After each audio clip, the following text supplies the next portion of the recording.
kita berada di dalam fase di mana kita harus terus belajar, terus berjejaring, terus berkolaborasi jika kita ingin survive, jika kita ingin sustain. Teman-teman semua, Assalamualaikum warahmatullahi wabarakatuh. Salam sejahtera bagi kita semua. Om Swastiastu, Namo Buddhaya.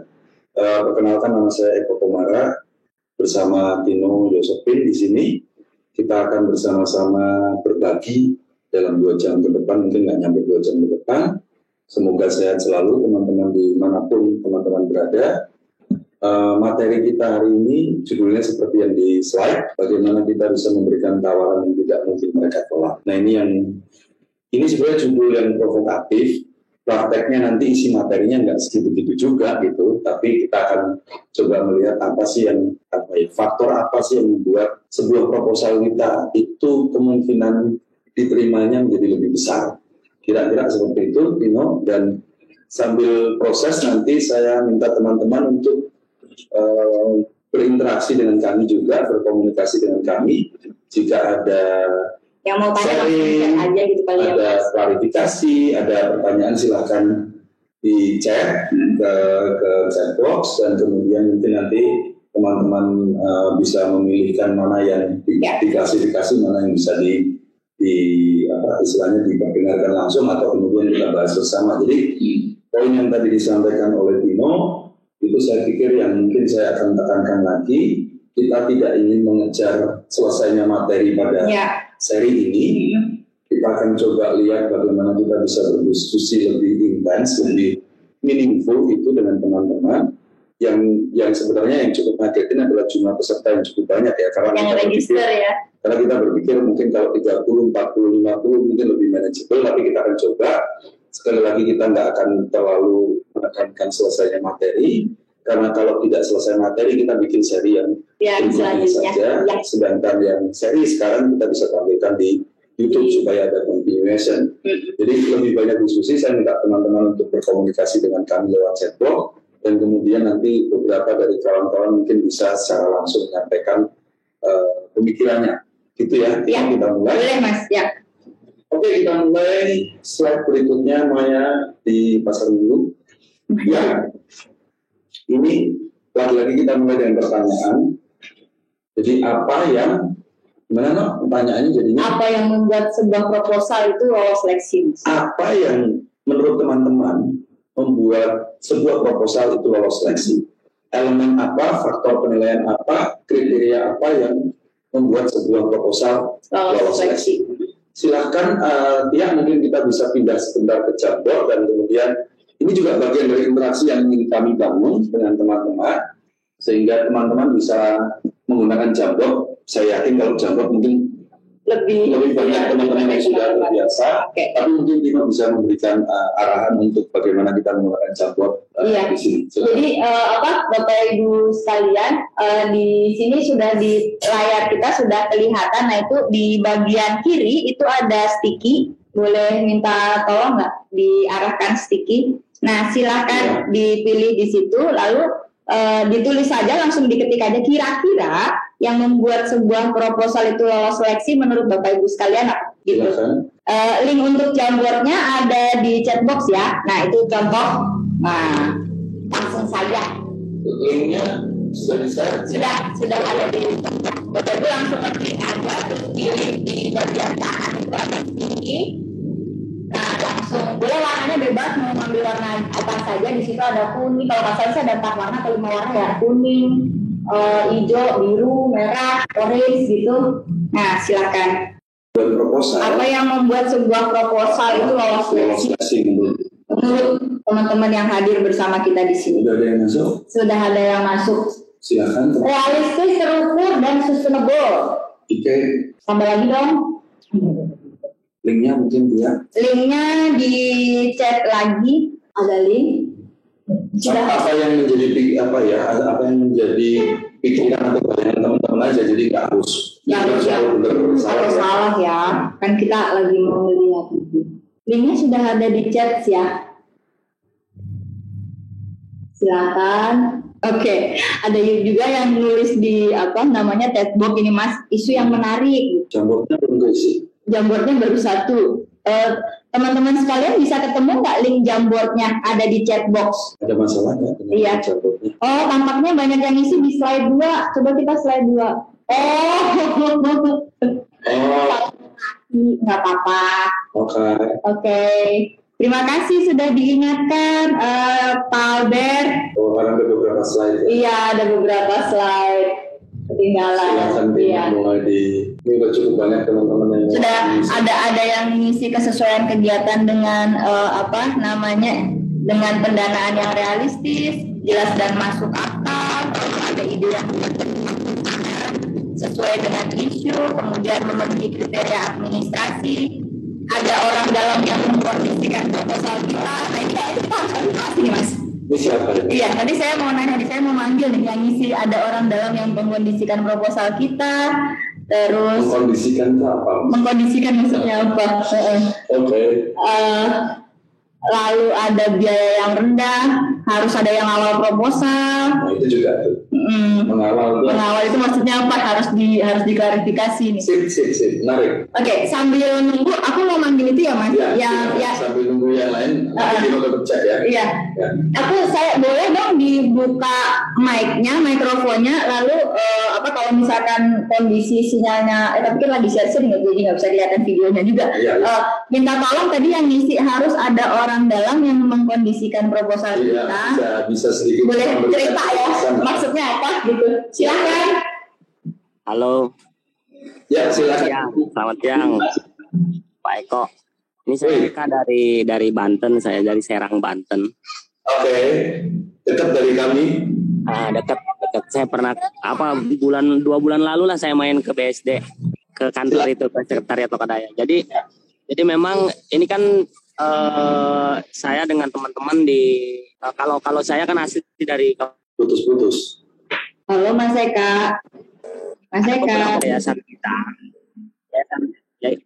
Halo. Ya, sempat terputus. Nah, sinyal ini agak kurang.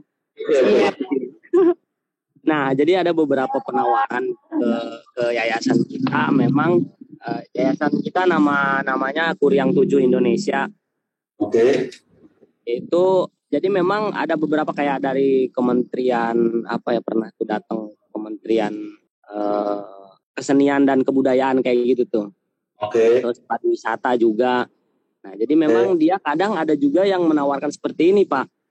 Udah, lu siapin aja deh proposalnya, nanti kita yang kawal. Nah, tadi bahasa kawal itu. Gue yang kondisinya yang di dalamnya kayak gitu tuh. Karena beberapa kita secara sendiri kayak dari website itu kan ada penawaran dari website, kita coba buat berkompetisi kayak gitu. Itu kadang nggak lolos juga, nggak tahu apa yang di dalamnya, birokrasi apalah seperti apa yang di dalamnya itu tuh. Tapi ketika ada, jadi akhirnya berapa kali nih kita pernah buat penawaran, akhirnya ditolak, akhirnya teman-teman juga agak malas juga akhirnya. Terus tapi lama kelamaan ada juga datang penawaran kayak gitu. Biasanya sih ada pemotongan fee tuh, Pak. Kalau pola kayak gitu tuh, kayak misal kondisi di dalam, udah, lu pokoknya buat aja deh. Nanti awal, tapi ya ada persentase kayak gitu biasanya. Kita dapetin pola-pola kayak gitu. Cuman makanya pas nge-share nih ada materi sekarang kayak gini nih, wah saya bilang menarik ini. Jadi istilahnya bagaimana caranya proposal ini orang nggak mau nolak gitu tentang penawaran proposal kita, makanya saya ikut gabung di sesi ini gitu. Oke sih yang pernah pengalaman kita istilahnya. Terima kasih Mas Eka. Ada lagi yang itu tadi ya Mas, harus ada yang ngawal proposalnya. Atau ada poin lain yang ada di sini sebenarnya si isu relevan dengan kebutuhan sebentar. Masalah urgent untuk yang diselesaikan. Data yang representatif dan memenuhi persyaratan secara organisasi. Itu data organisasi itu masih umum. Kayaknya itu tuh Mas. Oke, ya sementara teman-teman bisa membaca juga beberapa poin yang menarik ya, yang teman-teman lain juga sudah share.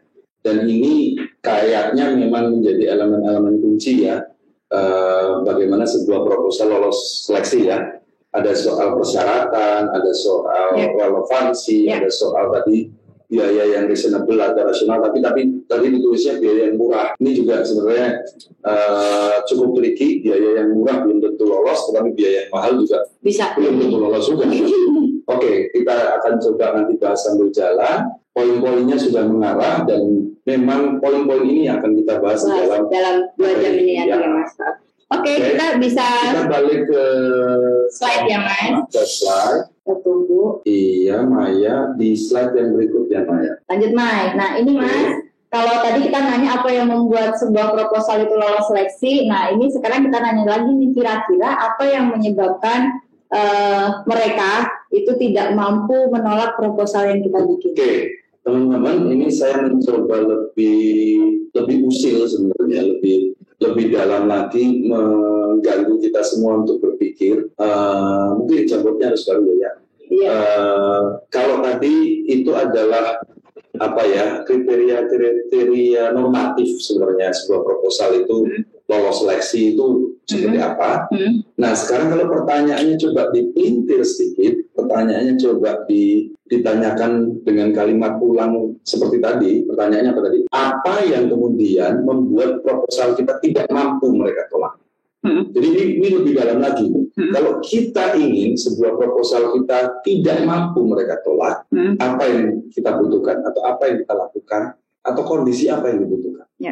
Oke, kebayang ya teman-teman ya. Ini lagi-lagi kita ingin coba berkomunikasi dengan teman-teman semua dan kita akan coba sekali lagi pakai Jamboard ya. Mungkin kita akan balik ke sana dengan pertanyaan yang tadi. Coba kita ulangi, pertanyaannya adalah apa yang membuat sebuah proposal yang kita kirimkan tidak mampu mereka tolak? Apa situasi atau apa yang kita lakukan supaya mereka tidak mampu menolak proposal kita? Ini Jamboardnya ada di slide itu ya, ada di slide keempat ya. Slide keempat dari 4 slide. Nanti dia cek itu, nanti teman-teman ada yang salah masuk nggak di slide-nya.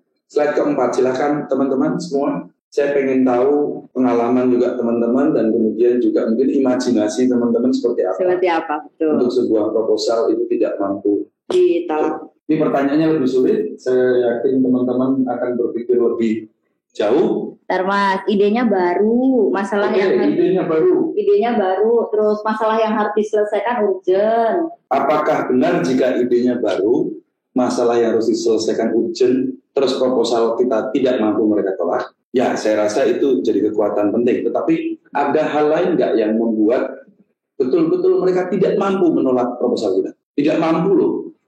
Tidak mampu tuh kayak terpaksa ya. Kayak mau nggak mau nih. Iya. Ini memang ilmu itu yang sedang kita baca. Kekuatan data awal, penerima manfaat jelas, apa yang terukur. Berapa yang bergabung dengan kita? Sekarang ada 138. Penasaran ya Mas? 138 Mas. Oke, sip lah. Apalagi yang menarik, no? Lucu-lucu kamu ya? Iya, bentar ya. Lagi-lagi nih adanya orang dalam yang menguatkan proposal kamu ya Pak. Jangan dipanggil lagi orang sama. Jangan dipanggil lagi sama seperti.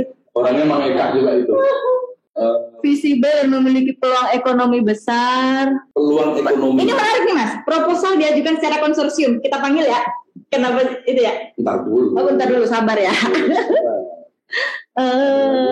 Sebentar, proposal diajukan secara konsorsium. Jadi yang menyampaikan itu beranggapan bahwa konsorsium akan membuat kemungkinan lolos atau tidak mampu mereka tolaknya lebih besar. Lebih besar, tuh. Lainnya? Ntar nih, masih bergerak. Memiliki kriteria yang dibutuhkan, kapasitas dan kemampuan untuk menjalankan program. Ya itu masih normatif. Masih normatif. Karena kalau semua proposal memenuhi kriteria itu, maka kriteria edit value-nya di mana gitu. Karena itu masih normatif. Ya.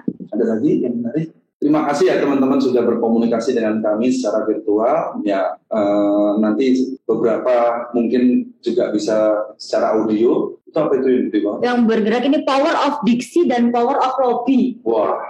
Berat ini. Saya mau itu. Oh itu. Oke. Sama yang konsorsium. Sama konsorsium. Sambil ini ya, sambil menunggu teman-teman yang lain. Oke. Boleh dibuka mungkin yang menuliskan power tadi yang menuliskan konsorsium dulu kali ya Mas ya. Dan mencoba berbagi dengan kita semua mengenai konsorsium. Silakan teman-teman. Boleh yang menuliskan power of diksi dan power of lobby, boleh dong dibuka mic-nya. Ya, silakan. Kenalan dulu ya. Oh ya, nama saya Ferdina. Saya dari Pelkesi. Ferdina. Oh, Pelkesi. Kayaknya kamu ya Mbak, kita ya Mbak. Mungkin. Pelkesi di mana Mbak Dina? Pelkesi yang di Tanjung Barat. Oh, Tanjung Barat. Oke. Tetangga juga dengan Pasar Minggu. Oke, silakan Mbak Dina. Ya, jadi kalau dari kami, karena kami kan lebih banyak itu proposal karena dari forum ya. Jadi kalau diajukan secara bersama-sama, itu kemungkinannya memang lebih besar. Tapi memang kemudian apa yang kita dapatkan kan jadinya harus terbatas ya, karena harus berbagi dari nilai nominal proposal tersebut gitu. Nah, saya sendiri tidak bisa memastikan bahwa apakah memang proposal yang dibuat oleh lembaga kami itu lebih baik atau memang baik gitu, tapi paling tidak lembaga bisa jadi ya ini hanya prediksi saya, bisa jadi mungkin karena lembaga lain dalam bagian konsorsium itu mungkin dia dipandang baik atau dipandang berkualitas oleh mitra donor, dan karena proposal ini konsorsium maka itu menjadi lolos. Itu bisa jadi seperti itu. Prediksi saya saja sih Pak Eko. Ya, ini Mbak, aku mau nanggapin dikit ya Tino ya. Walaupun ini juga nanti jadi bagian materi kita selanjutnya, tapi saya rasa poin konsorsium menjadi cukup penting sekarang di mata donor, di mata pemberi dukungan, karena dalam banyak kesempatan call kita bisa melihat bahwa proyek atau program atau objektif yang ditawarkan memang saat ini kayaknya nggak terlalu mungkin kalau dilakukan oleh satu organisasi saja. Ya. Jadi misalnya kalau sebuah proyek itu bicara soal misalnya, kalau Pelkesi itu berarti di isu kesehatan misalnya ya, dan isu humanitarian, tetapi kemudian ketika dia mulai call ini juga meminta untuk urusannya dengan alignment atau konsolidasi dengan pemerintahan desa misalnya, maka kita butuh teman yang isunya di desa. Atau kalau kemudian mereka juga punya tingkat heavy tertentu tentang GESI misalnya, maka kita butuh teman-teman juga yang fokus di isu GESI dan isu gender perempuan misalnya. Dan konsorsium itu akan membuat kita lebih lengkap di dalam merespon sebuah call for proposal. Begitu juga tadi yang disampaikan Mbak Dina, tingkat kapasitas dari masing-masing organisasi juga berbeda, sehingga kalau kita maju dalam bentuk konsorsium, itu tampaknya itu kita bisa meleburkan plus minus yang kita punya dengan anggota konsorsium yang lain, dan itu akan jadi penilaian yang cukup menentukan bagi sebuah proposal. Saya pikir ini awalan yang bagus untuk materi kita nanti, Dino. Terima kasih Mbak Dina. Yang kedua tadi yang power of diksi and lobby. Teman siapa ya ini ya? Yang sharing? Ya, Rian. Silakan. Terima kasih Mas Eko tempatnya. Ya. Nah, kenapa saya kenalan dulu Mas? Buat yang teman-teman. Ya, saya Rianda Purba dari Walhi Sumut. Wih, dari Walhi Sumut. Ya. Horas, Bang. Horas, Bang. Apa kabar? Baik. Kenapa pertama kekuatan diksi kata? Nah, pertama kan bahwa kalau kita lihat kata-kata itu sifatnya dia bagaimana dalam konstruksi bahasa itu juga, baik kita berbicara termasuk menulis itu menginfluence, mempengaruhi. Karena kan kita lihat diksi yang dipilih dalam sejarah-sejarah perang itu adalah bagaimana kekuatan propaganda itu mempengaruhi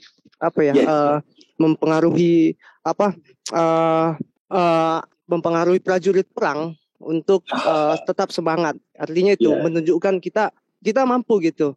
Pertama dari situ kekuatan diksi dari kata-kata. Nah, dan kemudian the power of lobby. Nah, sebenarnya kalau lobby ini kan konteksnya dalam hal misalnya dalam proses proposal kan ada tahap wawancara di situ kan. Bagaimana saat melobi kita juga menggunakan kemampuan berkata-kata tadi. Kemampuan berretorika itu juga penting untuk meyakinkan orang bagaimana gerak dan performansi kita itu bisa mempengaruhi sehingga mereka yakin sebelum itu masuk ke tahap substansi gitu. Dan dalam prosesnya dari diksi dan kemudian cara kita menyampaikan dan presentasinya itu membuat orang yakin dan kemudian dari diksi-diksi itu juga menginfluence, artinya mempengaruhi sifatnya. Itu sih Mas. Terima kasih. Udah ya? Dari Rian ya? Iya, dari Rian. Ada lagi nggak yang menarik sebelum aku respon Rian? Bentar. Coba cek. Sebelum mungkin kita tampilkan diri kita nih, supaya nggak ngobrolnya dengan layar. Dengan layar ya? Supaya kamu nggak ngerokok mulu gitu. Jangan buka itu Mas. Aduh, rusuh. Kayaknya yang lain-lain normatif deh Mas. Oke, balik ke... Kita stop share ya kalau gitu ya. Stop share. Terima kasih teman-teman atas ini kontribusinya. Aku pengen Maya minta tolong ke slide. Kita ke slide sebentar. Aku akan jumping ke slide yang belakang. Jadi kelihatan ini slide-nya. Terus yang penyusunan no? Yang bulat-bulat Maya. Terus. Lanjut, jumping jauh untuk merespon Rian. Yang penyusunan mana no? Terus langsung, cek ya. Yang kecil banget tahu nggak? Yang penyusunan yang bagian awal maksudnya. Penyusunan proposal yang lingkarannya penyusunan proposal. Ini ya.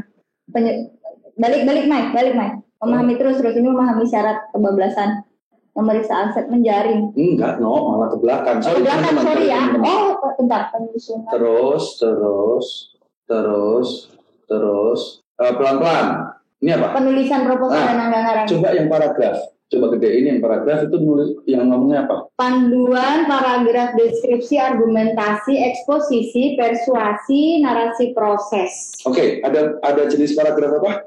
Deskripsi, argumentasi, eksposisi, persuasi, dan narasi proses. Oke, balik ke layar kami aja. Jadi ini cuma bocoran sesi. Rian dan teman-teman di Sumut dan teman-teman yang lain, saya pikir ini penting banget kita harus pahami bahwa kita berada di sektor industri yang aneh.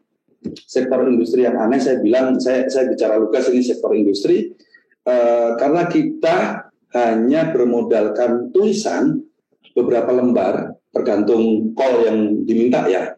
Ada yang 6 lembar, ada yang 3 lembar, ada yang puluhan lembar, dan kemudian kadang bahkan nggak usah ke Jambor, ini udah enggak ya? Enggak. Oke. Dan kadang kita cuma punya kesempatan untuk mengadu nasib kita lewat sebuah tulisan. Bahkan tidak PowerPoint, bahkan tidak dibutuhkan foto, bahkan tidak dibutuhkan video, dan di beberapa kesempatan tidak dibutuhkan wawancara. Jadi ini luar biasa, dalam tanda kutip luar biasa gila sebenarnya sektor industri ini. Jadi bagaimana kita mendapatkan dukungan hanya berbasis tulisan. Sehingga pilihan diksi, pilihan paragraf, kapan kita harus eksposisi, kapan kita harus persuasi, terus kapan kemudian kita harus membangun sebuah alur cerita, itu jadi kunci. Jadi apa yang Rian sampaikan dengan bahasa Rian itu sangat penting. Ya kalau kita punya kesempatan wawancara, itu kita akan tadi yang disampaikan oleh Rian, kita punya kesempatan untuk membuktikan apa yang kita usulkan. Kita menunjukkan, misalnya kita tampilkan sebuah video pendek, ini loh masyarakat dampingan yang sedang kami dampingi, apa yang mereka butuhkan. Tapi kadang kesempatan itu nggak ada. Kesempatannya hanya ada submit proposal dan kemudian pengumuman bahwa kita tidak lolos. Begitu kan Rian ya? Nah, maka pilihan diksi, pilihan bagaimana sebuah proposal disusun, itu menjadi sangat-sangat penting karena pertaruhannya di situ. Kayak ngerayu gitu. Yang ngerayu, kalau ngerayu kan itu masih masih bisa punya banyak cara gitu loh kita. Bisa pakai WhatsApp, bisa telepon, bisa data. Ini nggak bisa. Ini hanya menyusun sebuah proposal dengan template yang mereka tentukan. Jumlah kata yang ditentukan. Dengan jumlah kata yang ditentukan, jumlah halaman yang ditentukan. Dengan waktu yang terbatas, dan kita bersaing dengan sekian banyak bentuk proposal lain yang dalam tanda kutip mirip-mirip, dan kemudian nasib kita ditentukan. Jadi pilihan diksi menjadi penting, luar biasa penting. Bahkan pilihan judul itu menjadi kunci. Berarti itu nanti kita akan bahas di sesi yang selanjutnya. Dan teman-teman yang sudah mulai aware dengan itu ya Mas. Tapi ada satu yang saya harapkan sebenarnya tadi di Jambor terakhir, misalnya pertanyaannya kan apa yang membuat mereka tidak mampu menolak ya. Teman-teman biasa diminta surat rekomendasi misalnya dari departemen, dari mana gitu. Nah itu kok nggak muncul gitu, karena biasanya itu juga menjadi sebuah aspek penting. Ya. Wajib itu malah sekarang. Gimana? Syarat wajib di satu program ya, ayo. Kalau sebut tahu. Misalnya siapa gitu akan jadi sangat penting di situ. Oke, teman-teman. Kita lanjut ya Mas kalau gitu. Kita lanjut ke slide dulu. Boleh minta tolong Ayah Mbak? Pemanasannya saya pikir sudah selesai. Kita akan coba mulai masuk ke materi. Ya. Sudah berapa menit kita habiskan? Kita sudah berapa ya? Bentar. 40 menit Mas? 40. Oke, nggak apa-apa. Kita akan lebih banyak diskusi. Balik Ayah. Nah, ini nih. Ya, ini sebenarnya adalah inspirasi judul dari acara ini. Saya pikir teman-teman ada yang sudah baca bukunya atau nonton filmnya? Ada teman-teman? Boleh langsung dijawab loh kalau tidak. Dijawab. Sudah. Nah, ya. Jadi kebayangnya bagaimana Don Vito Corleone itu menginvestasikan banyak hal sampai kemudian dia bisa bicara bahwa saya akan membuat tawaran yang mereka tidak bisa tolak. Jadi ini yang coba kita pelajari teman-teman. Ini banyak tips and triknya dan saya pikir ini juga sesi sharing dari teman-teman yang lain yang saya yakin juga beberapa sebagian besar dari kita sudah pernah menyusun proposal dan pasti juga sudah punya pengalaman lolos. Jadi mari kita berbagi soal itu. Next, Maya next. Oke, kita punya 6 jalur, 6 buletan, teman-teman. Moga-moga kelihatan. Materinya sendiri kita akan share melalui link nanti ya, di akhir acara. Jadi teman-teman akan bisa melihatnya atau membacanya lebih detail. Kita punya 6 sebenarnya alur rute menuju arah keberhasilan sebuah proposal. Yang pertama yang di sebelah kiri atas itu adalah bagaimana menjaring proposal. Terus kemudian kalau teman-teman lihat itu anak panahnya ada yang kiri kanan ada. Jadi itu proses iteratif. Kalau ini naik turun juga ke bawah memeriksa aset. Jadi dari memeriksa aset sebenarnya juga bisa naik ke bagaimana kita menjaring sebuah proposal dan itu bolak-balik. Dari upaya untuk memeriksa aset organisasi tentu saja kita punya 2 rute yang harus dilakukan bersamaan. Yang pertama adalah bagaimana kita memahami dan memenuhi persyaratan kelengkapan sebuah proposal. Dan yang kedua adalah bagaimana kita mengumpulkan data dan melakukan riset bagi sebuah penyusunan proposal. Dan lihat teman-teman bahwa lingkaran yang kanan bawah itulah lingkaran penyusunan proposal sendiri. Dan terakhir, bagaimana kita memastikan proposal itu diterima dengan baik. Diterima dengan baik itu belum tentu lolos, tapi maksudnya sudah terkirim. Ya. Nah, dari sini teman-teman bisa melihat persentasenya. Dari sini silakan ya kalau ada yang mau chat, sharing, klarifikasi atau nanya silakan di chat dan nanti kita akan coba kasih kesempatan untuk diskusi. Dari sini terlihat bahwa penyusunan proposal itu hanya 30%. Jadi jangan pernah berpikir bahwa nyusun atau nulis ya proposal dan budget itu adalah segalanya. Itu hanya 30% teman-teman. Kalau kita mau lolos sebuah proposal, kita harus melakukan banyak hal lain. Banyak hal lain yang harus secara sistemik kita lakukan untuk menuju ke proses menulis proposal dan anggarannya. Nah, proses inilah yang kemudian sebenarnya secara utuh kita harus dekati. Secara utuh kita harus pahami. Jadi kalau kemudian kita hanya melihat call, terus kemudian tiba-tiba kita menuliskan proposal apa yang kita mau lakukan, kita hanya melakukan 30% yang seharusnya dilakukan. Nah dengan itu saja, itu menunjukkan bahwa proposal kita sudah kehilangan 70% esensi yang lain. Nah karena kita tidak melakukan 70% yang lain, maka kemungkinan untuk diterima yang jelas hanya 30% defaultnya. Maka teman-teman harus mulai merasa bahwa ternyata menyusun proposal itu ada banyak kegiatan lain yang harus dilakukan dan masing-masing lingkaran itu kita akan bahas secara lebih detail, kita akan diskusikan dan jika memang tidak cukup waktu, nggak apa-apa, kita akan sambung lagi di seri berikutnya. Semoga kita masih ada umur untuk itu. Kira-kira gitu dulu, sampai titik sini teman-teman mau... Ada yang mau diklarifikasi? Ada yang mau diklarifikasi atau kita mau break setengah jam? Silakan, kalau teman-teman ada yang mau diklarifikasi silakan. Silakan, boleh lewat chat box. Atau kalau enggak, kita akan lanjut di lingkaran yang pertama. Yang pertama. Adakah teman-teman sekalian? Ada nggak? Saya pikir umum ya Nino ya, dan moga-moga memberikan gambaran awal untuk untuk alur diskusi kita ke depan. Jadi kalau memang nggak ada, kita bisa mulai. Kita bisa mulai lanjut di next slide-nya. Semoga paling tidak kita dapat 2 lingkaran lah hari ini sampai jam 4 waktu Indonesia Barat ya. Udah jam 6 itu di Indonesia Timur ya. Oke, lanjut ya. Oke, lanjut. Lanjut, Mai. Ya, kita akan mulai dari menjaring proposal. Poin-poinnya nanti Tino ini ya, tolong disebutkan ke aku, tapi kita mulai dari simpul informasi. Simpul informasi. Nah, yang ingin saya sampaikan bahwa kita punya kondisi yang tidak egaliter di sini. Teman-teman di Jakarta dan sekitarnya, Bogor, Serang dan segala macam tadi, mungkin akan punya informasi mengenai peluang lebih banyak dibanding teman-teman di daerah.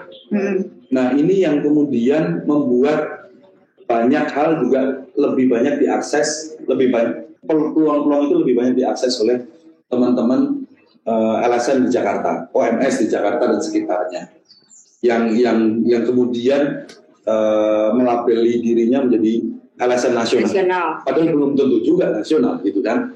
Nah, tetapi poin saya adalah tolong kita semua di sini membuat diri kita terkoneksi dengan simpul-simpul informasi call tersebut. Bisa melalui WhatsApp grup, dan ini cukup efektif saya rasa, saya lihat selama ini. Jadi ketika sebuah call itu muncul dan sekarang sudah sangat mudah terbagikan di dalam WhatsApp group yang ada di kita masing-masing. Penyebaran informasinya sudah sangat luar biasa bagus dibanding dulu. Karena dulu teman-teman Jakarta lah yang kemudian dan sekitarnya yang selalu tahu peluang informasinya dan tidak kemudian ter-share dengan baik ke teman-teman lokal. Nah, selain itu juga saya berharap kita semua mulai untuk memaksimalkan simpul-simpul informasi yang memang sudah disediakan. Misalnya UNDP menyediakan registrasi, atau misalnya lembaga-lembaga donor lain itu menyediakan registrasi yang biasanya kita akan diberikan newsletter bulanan, segala macam informasi mengenai apa yang mereka lakukan. Tapi pada saat yang sama mereka juga memberikan informasi mengenai peluang. Nah, kadang kita juga malas gitu loh melakukan untuk terkoneksi dengan itu. Biasanya kita lihat apa? Depjobsindo misalnya. Depjobsindo itu lebih banyak sebenarnya peluang kerja, gitu kan. Ada 1-2 peluang proposal yang kemudian nyasar ke situ, gitu loh. Tetapi ada simpul-simpul lain yang kemudian harus dimanfaatkan. Silakan ya teman-teman kalau mau nanya ya, sekali lagi silakan pakai chat box. Misalnya Funds for NGO. Funds for NGO memang tidak dikelola oleh Indonesia. Dia itu bersifat global, tetapi mereka punya pilihan-pilihan mana regional, mana yang lokal Indonesia. Jadi saya pikir untuk mencoba register ke Funds for NGO, kenapa enggak? Kalau kita sampai titik ini aja tidak melakukan itu, bagaimana kita mau mendapatkan peluang? Karena peluang itu ada di mana-mana dan kadang tidak terinformasi dengan baik. Misalnya saya nanya, tolong dijawab melalui chat box. Apakah teman-teman yang ada di sini, ini contoh kasus saja. Apakah teman-teman yang di sini mendapatkan informasi dengan baik mengenai peluang dari UK back to PACT? UK, coba silakan chat box. Ada yang sudah terima atau dengar atau belum? Dengar UK Pack ini barusan keluar. UK Pack. Misalnya ya. Belum, tidak. UK Pack. Baru dengar.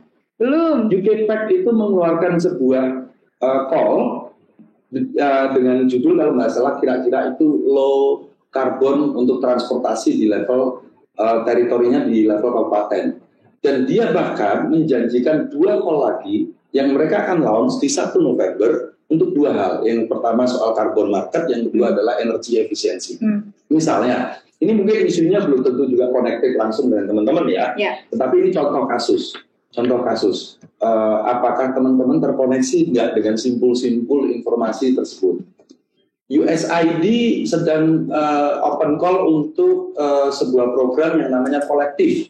Kolektif itu memang ini USAID ya, levelnya memang belum tentu juga kita semua bisa akses ke situ. Tetapi USAID sedang meluncurkan sebuah program yang namanya kolektif untuk isu-isu di Merim. Nah, seberapa terkoneksi teman-teman dengan informasi itu? Itu yang perlu kita cek gitu loh. Kalau kemudian gimana sih caranya register ke Funds for NGO? Ya kita bisa bantu. Kita akan bisa share semua informasi itu ke teman-teman, dan bagaimana terkoneksi, kita semua harus terkoneksi dengan sumber data itu langsung gitu.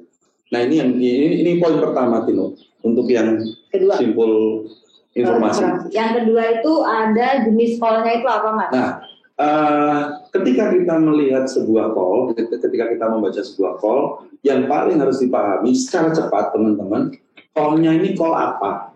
Call sebuah konsep kah? Atau call sebuah full proposal kah? Atau ada juga yang jenisnya adalah call for information saja. Jadi ada tuh beberapa donor sebelum mereka mengeluarkan call, mereka meminta request for information, RFI, kalau nggak salah istilahnya ya. Nah RFI ini sebenarnya lebih kepada siapapun bisa respon dan kemudian memberikan informasi mengenai beberapa hal yang terkait dengan peluang yang mereka akan launch. Itu bahkan sebelum call. Nah ketika call itu launch, tolong teman-teman lihat betul apakah in concept note atau full proposal. Simpen dulu pemahaman itu di kepala, tapi itu jadi penting untuk langkah selanjutnya. Yang ketiga apa tuh? Skala paket dan kompetensi. Nah, skala paket dan kompetisi ini jadi penting karena kita harus lihat apakah call ini skalanya pas nggak dengan kita. Jangan sampai juga kita mengambil skala yang melebihi kapasitas kita. Dan kompetisinya seperti apa itu juga harus dicek. Teman-teman, saya yakin mungkin beberapa dari teman-teman masih ingat ada call dari Netherlands Embassy beberapa waktu lalu. Masih ingat ada 3 topik? Masih ya, ada 3 topik di sana. Kebebasan beragama, kebebasan media, dan yang ketiga climate change. Nah, yang tidak kita pahami, mungkin banyak dari teman-teman apply call tersebut. Yang tidak kita pahami, ternyata dari dana yang mereka sediakan, itu yang diberi award, itu hanya 1 per masing-masing tema. Jadi teman-teman bisa bayangin bahwa pertarungan kompetisinya luar biasa dahsyat ya. Dahsyat. Di saat kita nggak punya banyak peluang, dan kemudian ada call yang hanya 1 lembar, seingat saya, call-nya hanya 1 lembar, terus kemudian responnya juga sangat simple, karena ada kolom-kolom yang hanya kolom dan baris yang harus diisi kalau teman-teman ingat, sehingga itu memudahkan siapapun apply. Tapi yang tidak kita perhitungkan adalah skala kompetisinya. Skala kompetisinya membuat hanya 1 masing-masing tema yang mendapatkan award. Nah ini yang berat sekali ya, yang kalau kita nggak melihat skala kompetisinya. Karena kalau kita melihat skala kompetisi seperti itu, di saat kita nggak punya ide yang luar biasa, dan kita nggak punya pemahaman terhadap arahnya Netherlands Embassy kemana, mending nggak usah apply, gitu loh. Karena skala kompetisinya akan luar biasa gila, gitu loh di situ.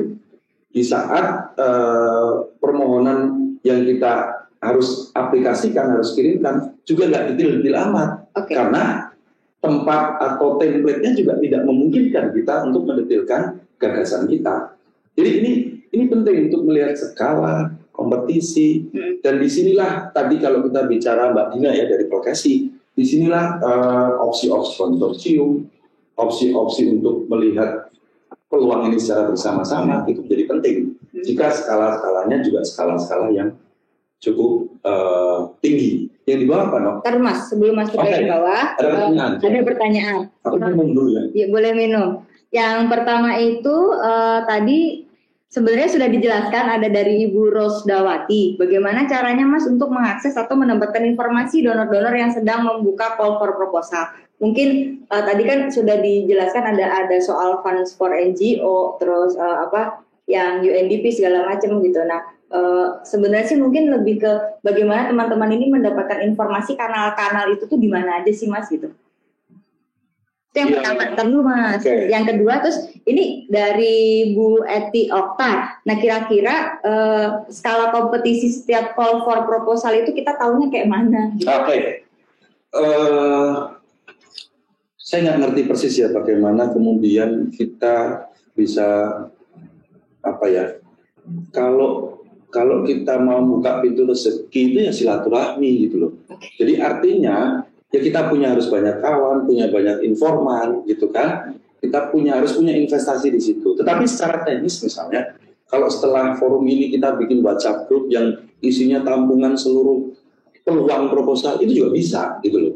Jadi kita bisa bangun sendiri, tanpa kemudian directly misalnya register to funds for NGO. Tetapi kalau menurut saya teman-teman juga jangan malas juga, gitu kan. Jadi kalau memang bisa directly register. Karena semakin informasi itu terbuka luas, sebenarnya skala kompetisi dan segala macam sebenarnya makin flat. Kita sama-sama ngalamin ya teman-teman, bagaimana kemudian dalam satu kompetisi sekarang kita bisa bersaing dengan misalnya LSM nasional, bersaing dengan LSM lokal, bersaing juga dengan grant making. Misalnya, kalau kita bicara intermediary itu kan bayangan kita ada Kehati, ada Tifa, ada TAF, ada Pika. Dan itu semua sekarang bisa flat. Bahkan Asia Foundation pun flat. Dan kemudian organisasi asing yang dulunya berlaku sebagai donor, IFO, Save the Children, dan segala macam, kita sama-sama tahu mereka juga punya organisasi Indonesia sekarang. Dan mereka juga bagian dari kompetitor dalam tanda kutip ya. Kita bisa bilang ini kompetitor, tapi juga kita bisa melihatnya sebagai bagian dari kolaborator gitu loh. Nah, semua arena pertarungannya bebas sekarang. Ini yang luar biasa gila di negara ini sekarang. Jadi peluang bagi LSM lokal itu sama dengan peluang bagi organisasi asing yang kemudian menjadi organisasi Indonesia dengan kapasitas histori, sistem dan segala macam yang memang berbeda. Jadi kita perlu benar-benar nguatin jejaring untuk ini ya, paling tidak di sisi informatif. Yang kedua, Bu siapa tadi? Dari Bu Eti, gimana? Eti ya. Bagaimana kita tahu cara proposal itu kompetisi dan lain-lainnya? Kompetisi itu memang tidak akan muncul secara eksplisit, itu implisit. Dan itu bagaimana kita lihat misalnya informasinya begini, berapa grant yang diberikan, maksudnya pagunya berapa, terus berapa dana yang mereka sediakan. Tidak semua donor menyediakan informasi itu, tapi biasanya misalnya European Union, EU itu biasanya bilang bahwa satu proposal award akan maksimal misalnya 500.000. Terus dana yang mereka sediakan 3 juta. Nah kita kebayang, ada 6 yang akan di award misalnya.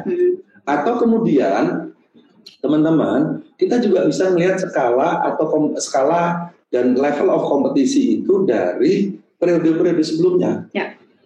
Karena beberapa donor, beberapa call itu sebenarnya adalah perulangan dari pola-pola sebelumnya. Dan itu yang bisa kita lihat. Hal lainnya yang bisa nanya ke orang di dalam nanti, misalnya orang di dalam itu bukan konotasi negatif, tapi bisa teman kita di Jakarta misalnya, teman kita yang bekerja di proyek itu misalnya, ini berapa sih yang dicari misalnya, ini berapa sih yang dana yang disediakan, ini call-nya seperti apa? Karena beberapa kita sama-sama tahu teman-teman, call itu juga ada yang terbatas, call itu ada yang invitation. Ada call yang kemudian benar-benar open publish gitu ya. Nah itu juga menunjukkan skala dan kompetisi. Tapi poin saya adalah please jangan pernah nggak aware soal itu sebelum nulis proposal. Supaya kita nggak capek-capek juga ya Mas. Persis. Supaya kita tahu juga strateginya apa gitu loh. Kalau strateginya terus tiba-tiba oke, kita nulis, wah itu udah salah besar. Tanpa kita mengetahui semua poin-poin itu. Oke, Mas, sebelum ada lagi. Saya mau mengundang Pak Hendra SPG untuk buka, karena raise hand Pak Hendranya. Jadi silakan dibuka mic-nya Pak. Monggo silakan Pak. Pak Hendra dari mana? Mas Hendra? Pak Hendra. Saya mau unmute Pak Hendra. Pak Hendra. Masih mute? Masih mute. Pak Hendra silakan Pak. Sudah unmute? Sudah masih mute, tapi kayaknya itu nggak sinyal. Oke, nggak apa-apa. Kita lanjut aja ya. Nanti kalau bisa nyala di tengah silakan ya. Dikontak aja oleh teman-teman.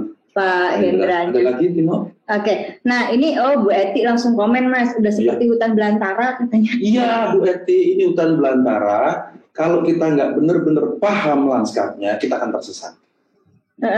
Terus ada dari Pak Mamanata Wijaya, ini donor-donor ini sebenarnya punya wilayah kerja nggak sih? Misalkan di barat itu di mana, wilayah tengah, wilayah biasanya setiap donor itu masuk ke Indonesia berbasis MOU dengan pemerintah. Pak Maman ya. Dan MOU dengan pemerintah itu macam-macam, bisa dengan Kemenlu, bisa dengan Kemendagri, bisa dengan Kemensos, dengan KLHK dan segala macam. Biasanya di MOU tersebut mereka diharuskan diwajibkan untuk menentukan area kerja. Jadi kalau jawabannya apakah mereka menentukan area kerja, jawabannya adalah ya. Misalnya teman-teman mungkin ada yang terhubung dengan USAID Madani saat ini. Madani itu menentukan 7 provinsi, misalnya. Mereka tidak bisa keluar dari 7 provinsi. Misalnya seperti itu. Mereka akan menentukan, tapi beberapa donor yang levelnya internasional itu memang hanya menyebutkan Indonesia, itu juga ada. Lembaga filantropi tertentu, misalnya Ford Foundation segala macam, itu tetap berbasis MOU. Mereka menentukan, mereka bersepakat dengan Kemendagri menentukan area-area mana yang mereka boleh bekerja. Iya, soalnya jatuhnya jadi curhat ini, ada Waklim ini, lembaga nasional, internasional, jadinya juga bersaing dengan lembaga lokal. Terus ada tambahan dari Pak Maman, lembaga internasional yang itu tadi berubah jadi lembaga nasional, itu nambah persaingan. Teman-teman, itu yang kita hadapi sekarang. Betul belantara ya Mas? Ya, sebenarnya sebuah pertarungan bebas yang nggak fair dalam tanda kutip, ya. Nggak fair dan nggak melihat juga bagaimana teman-teman di lapangan yang betul-betul bekerja bersama komunitas. Saya sampai merinding ini ngomongnya, karena teman-teman di LSM nasional, LSM internasional kadang mereka bekerja di bawah, di atas meja dengan AC di gedung-gedung tinggi di Jakarta itu. Nah ini yang tetapi kita nggak bisa melawan sistem ini sepenuhnya, teman-teman. Jadi mungkin ada baiknya juga kita ngambil jalan tengah. Berkompromi dengan misalnya terkoneksi dengan mereka, misalnya gitu loh. Tetapi kalau ada kesempatan kemudian kita menunjukkan diri bersaing dengan mereka, karena kami yang tahu lapangan, kami yang tahu problem, kami yang tahu situasi lapangan dan kami tahu solusinya, ya fight. Nah, tetapi fight yang seperti apa juga jangan konyol gitu loh. Nah ini yang perlu kemudian butuh diskusi panjang soal itu. Tapi benar isunya di situ sekarang. Satu lagi Mas, sebelum kita masuk ke poin selanjutnya, Pak Hendra belum masuk. ini jadi ruang curhat. Biasanya cuma jadi simpul lokal Mas, gitu. Tapi, exactly. Dan simpul lokal sendiri kan kemudian daya tawarnya juga terbatas. Iya. Dan jujur kita belum terbiasa juga dengan konsorsium yang egaliter, gitu ya. Jadi lead partner kemudian memegang seluruh resource dan simpul lokal kemudian hanya menjadi pelaksana di tingkatan lokal. Nah, disinilah peran-peran teman-teman juga terlibat dalam penyusunan proposalnya sebenarnya. Karena beberapa kejadian yang saya amati adalah di level-level proposal memang karena waktunya cepat dan segala macam, kadang keterlibatan teman-teman lokal tidak terlalu terakomodasi. Kalaupun itu tidak terjadi, seharusnya nanti dipreparasi ketika proyek itu akan mulai, kalau lolos, itulah tempat di mana teman-teman lokal harus menunjukkan eksistensinya. Ya. Terakhir Mas, dari Bang Haidir, kawan kita, Bang Haidir, bener. Lembaga donor yang tidak bekerja sama dengan pemerintah itu ada nggak sih Mas? Ada sebenarnya. Tetapi mereka punya cara kerja yang berbeda. Biasanya mereka tidak punya cabang di Indonesia. Contoh ya, ini boleh nyebut nama nggak ya? Boleh ya? Kalau saya sih boleh aja. Kalau teman-teman lihat beberapa lembaga filantropi di isu kesehatan, di isu lingkungan, mereka tidak punya cabang di Indonesia. Dan mereka tidak punya cabang MOU dengan kementerian. Dan mereka directly kirim uang dari luar. Ada ya. Ada. Tetapi gerak mereka sebenarnya juga sangat terbatasi dan jujur pasti sudah masuk listnya BIN. Oh, oke. Pasti sudah masuk listnya BIN. Gitu. Karena nggak ada report ya. Nggak ada report, tidak terkoordinasi. Tapi ada beberapa lembaga-lembaga yang tidak punya kantor cabang di Indonesia biasanya tidak punya MOU dengan kementerian. Oke, kita lanjut ya Mas. Ke poin selanjutnya itu napas dulu deh. Terus. Posisi kita itu apa? Ini juga soal bukan belantara Mbak Eti tadi ya. Jadi sekarang kita juga harus memahami bahwa banyak call yang sebenarnya tidak membutuhkan proposal. Nah ini menarik nih. Ini kalimat saya tolong dipahami. Banyak call yang tidak membutuhkan ide. Banyak call yang tidak membutuhkan gagasan. Kenapa? Karena banyak call yang meminta kita jadi service provider. Ya. makanya ditulis SP di situ. Atau dalam bahasa yang lebih kasar sebagai konsultan pelaksana. Ya. Itu banyak sekali. Nah, di dalam tadi hutan belantara, di dalam ring kompetisi yang sangat terbuka, itu kemudian tidak banyak juga sekarang call for proposal yang kemudian cukup open. Oke, objektifnya ini, silakan teman-teman berkreasi, mengusulkan ide, gagasan dengan solusi-solusi lokal yang kemudian bisa ditawarkan oleh masing-masing LSM sesuai konteksnya masing-masing. Kan gitu kan? Ya. Dulu banyak kayak gitu. Tapi sekarang banyak call yang call-nya udah sangat detail, bahkan mereka udah menuliskan indikatif activity. Indikatif activity-nya udah ditulis, sehingga kita sudah bisa membayangkan, walaupun mereka bilang bahwa ini tidak terbatas pada, gitu kan? Tetapi sebenarnya kalau seperti itu, maka yang dibutuhkan service provider. Nah, service provider ini adalah posisi yang sebenarnya kita semua LFM di Indonesia itu gagal menanggapi kebutuhan menjadi service provider, karena biasanya itu kita kerja dengan apa yang kita mau ingin lakukan di area yang kita istilahnya kita dampingi, dan kita kemudian berpikir bagaimana ini didukung oleh lembaga donor. Nah, kalau bekerja tidak dengan cara itu, kalau bekerja dengan setumpuk kriteria, tapi juga kemudian arahan, theory of sales-nya aja sudah dibikin. Indikator penilaiannya, keberhasilannya pun sudah ada. Jadi sebenarnya yang dibutuhkan mereka apa? Gitu kan? Service provider. Nah, ini pasti banyak pertanyaan lagi. Nah, itu nyambung Mas, langsung ada Bu Eti lagi. Bu Eti, kalau abis ngechatnya udah kira-kira jarinya capek, boleh langsung nanya lagi. Langsung ngomong apa? Ini di konteks open proposal itu lembaga lokal kan harus mau nggak mau bersaing dengan lembaga nasional dan internasional, termasuk broker. Dari awal sampai akhir kan track record segala macam, ini gapnya gede. Nah, kira-kira masalah apa sih sebenarnya yang perlu dilakukan oleh lembaga lokal itu untuk mengupgrade dirinya sendiri gitu? Karena persaingannya itu tadi ini udah sampai ini bukan soal proposal ini. Beda lagi ya. Tapi oke, saya ingin menanggapi sedikit lah, karena ini kebugaran kita semua saya rasa ya.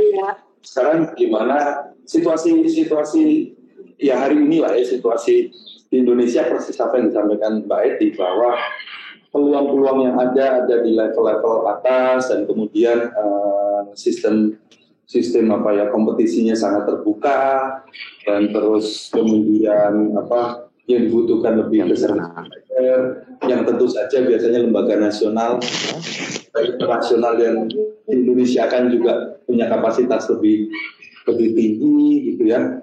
Terus apa yang bisa dilakukan oleh lembaga lokal untuk mengupgrade dirinya? Saya pikir kita harus realistis bahwa dalam konteks-konteks tertentu ada skala-skala tertentu yang memang tidak bisa dijangkau oleh lembaga lokal. Jadi lembaga lokal juga mungkin tidak untuk mematahkan imajinasi ya, tetap kita boleh berimajinasi dengan setinggi mungkin. Misalnya gini, bisa nggak lembaga lokal yang cukup kuat sistemnya di masing-masing provinsial lah misalnya, atau kepulauan lah, kemudian berpikir bahwa mereka bisa nggak mulai jadi intermediary.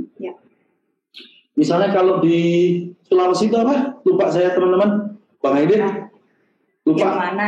Ada yayasan apa? Pikornop mungkin ya. Apa? Pikornop. Apa ya? Bukan, yang biasa jadi channel, no. Yang biasa jadi channel untuk teman-teman di Indonesia Timur itu, kalau ada duit dari Bolbek segala macam, yayasan apa? Yang logonya gambar burung, Bang? Bukan. Bakti. Nah, misalnya. Atau teman-teman kebayang nggak model-model, pernah kebayang atau dengar misalnya kalau di Borneo itu ada apa ya, lupa saya, Kawal Borneo Institute kalau nggak salah. Di Sulawesi ada Sulawesi Support Fund, di Sumatera ada, lupa saya, SSS ya? SSF. Atau SSF ya? Sumatera Sustainability Fund atau apa ya? Di Jawa dulu ada Java Learning Center, di Papua ada Papua Community bla bla bla gitu. Jadi bisa aja kita berimajinasi bahwa dalam titik-titik tertentu sebenarnya Indonesia membutuhkan banyak kehati, banyak tifak gitu loh. Jadi bisa kita kemudian mendorong diri kita secara sendirian maupun kolektif untuk sampai ke sana. Itu kalau teman-teman mau berimajinasi sampai ke situ. Jadi kita, Indonesia ini terlalu besar, sebenarnya kita membutuhkan sekian banyak LSM lokal yang bersifat intermediary, bukan implementing. Itu contoh sebuah imajinasi. Tetapi dalam beberapa hal kita juga harus realistis. Saya pikir untuk beberapa LSM lokal yang effort untuk kemudian mengupgrade dirinya, mengupgrade sistemnya, itu luar biasa besar, dan kita juga nggak punya kemewahan resource, kita nggak punya kemewahan waktu dan kapasiti untuk ke sana, ya kita mulai harus shifting gitu loh. Kita berpikir bahwa mungkin saja bukan hanya donor yang harus menjadi pilar resource kita semua gitu loh. Kita mulai akan geser ke istilah domestic resource mobilization dan segala macam. Tapi saya pikir ini diskusi lain yang mungkin tolong dicatat Tino di sebuah parking lot. Ya. Kita akan bisa diskusikan itu lebih lanjut ke depan. Supaya kita tetap fokus ke penyusunan proposal. Oke, saya mau memanggil kita mau sebentar, dari teman-teman IKA Indonesia juga butuh IKA, Mas Eko.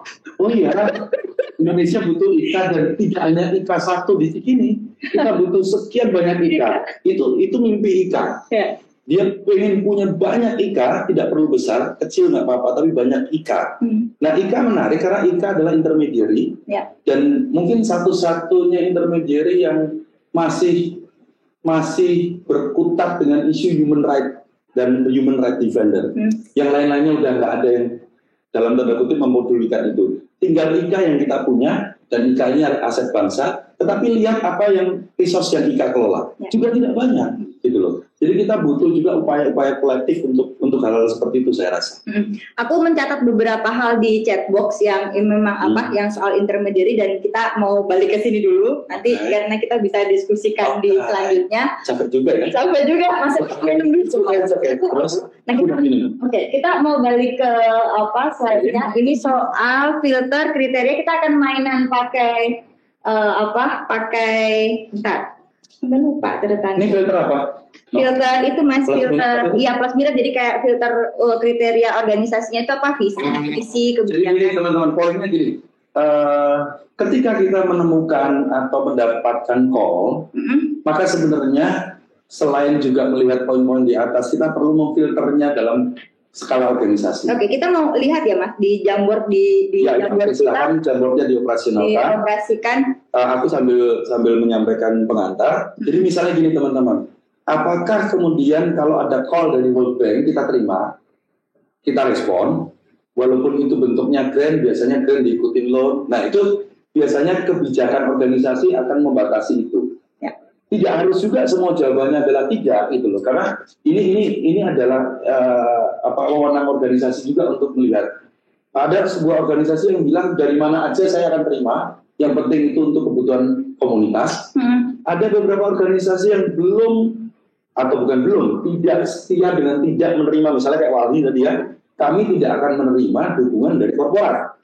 Misalnya seperti itu. Nah, kira-kira pertanyaannya mungkin untuk bisa ke teman-teman yang lain, apa yang menjadi filter di level organisasi bagi sebuah call for proposal? Nah, ini juga jadi pengingat bagi kita semua bahwa tidak semua call itu adalah peluang.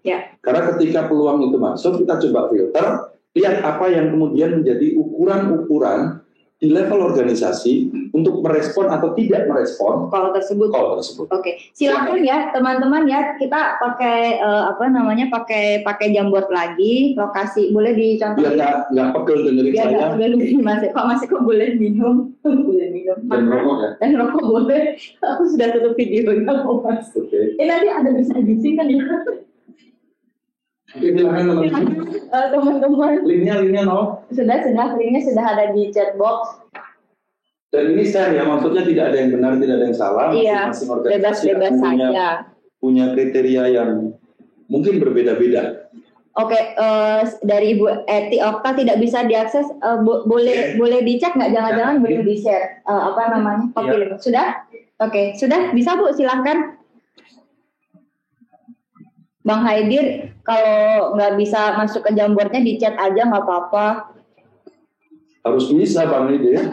Jangan-jangan di slide selanjutnya kayak tadi, nggak, maksudnya kayak tadi. Sambil dicek ya. Sambil dicek slide berikutnya, jangan-jangan. Kita bersama berapa orang sekarang Tino? 146. Oke, 146. Tadi Pak Hendra ternyata masuk keluar. Mungkin sinyal ya. Ini sebenarnya tantangannya yang kita nggak bisa mengendalikan yang hal-hal seperti ini.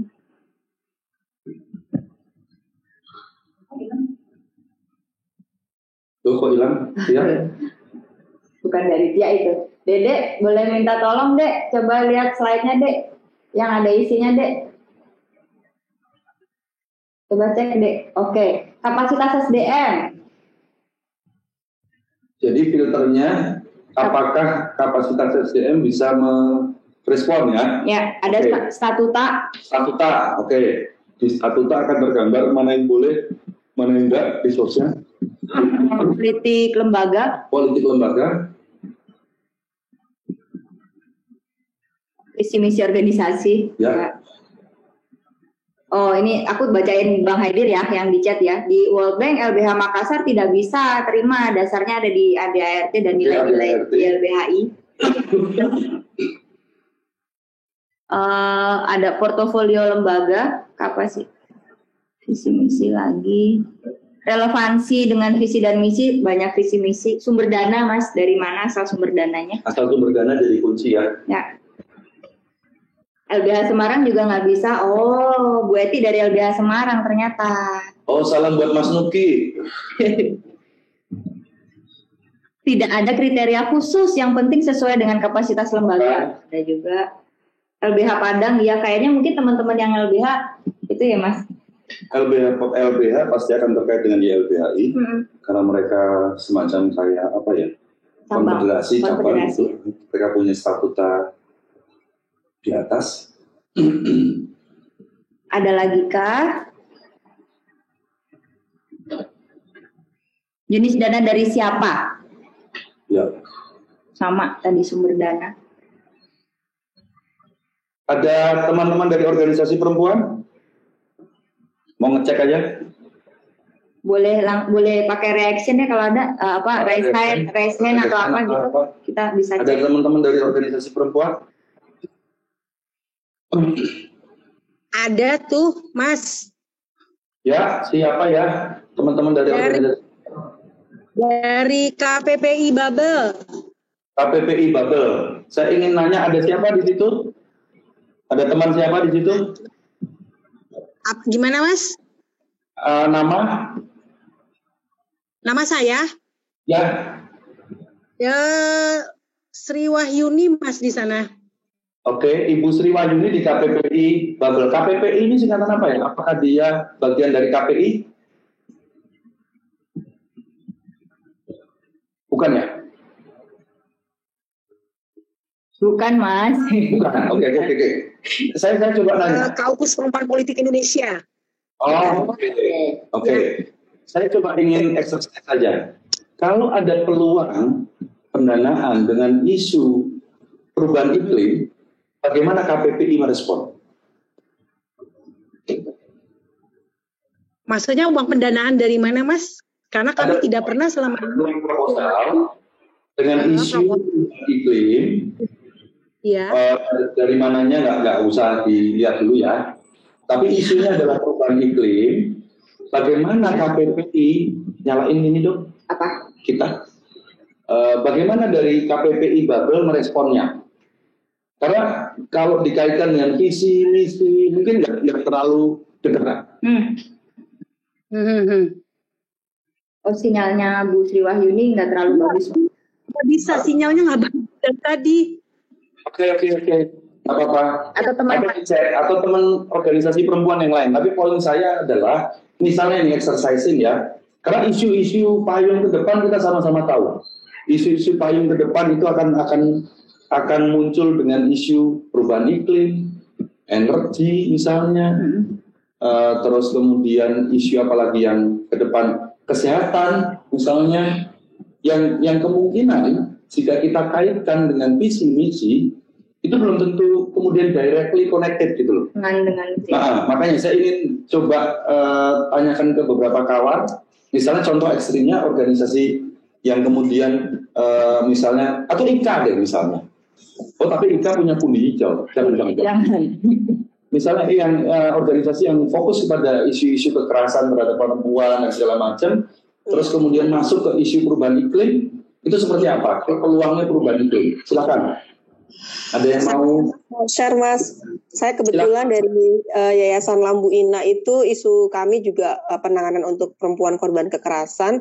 Nah, memang saat kondisi sekarang ini kan memang lembaga layanan ini memang dalam posisi yang banyak yang kolab ya, karena dukungan dari donor itu udah sangat jarang gitu. Ada beberapa lembaga sih masih dapat support dari IKA. Nah, kemarin itu juga sempat berpikir gitu gimana bisa mengaitkan antara visi lembaga dengan peluang-peluang proposal yang di luar visi lembaga, misalnya tadi climate change. Nah,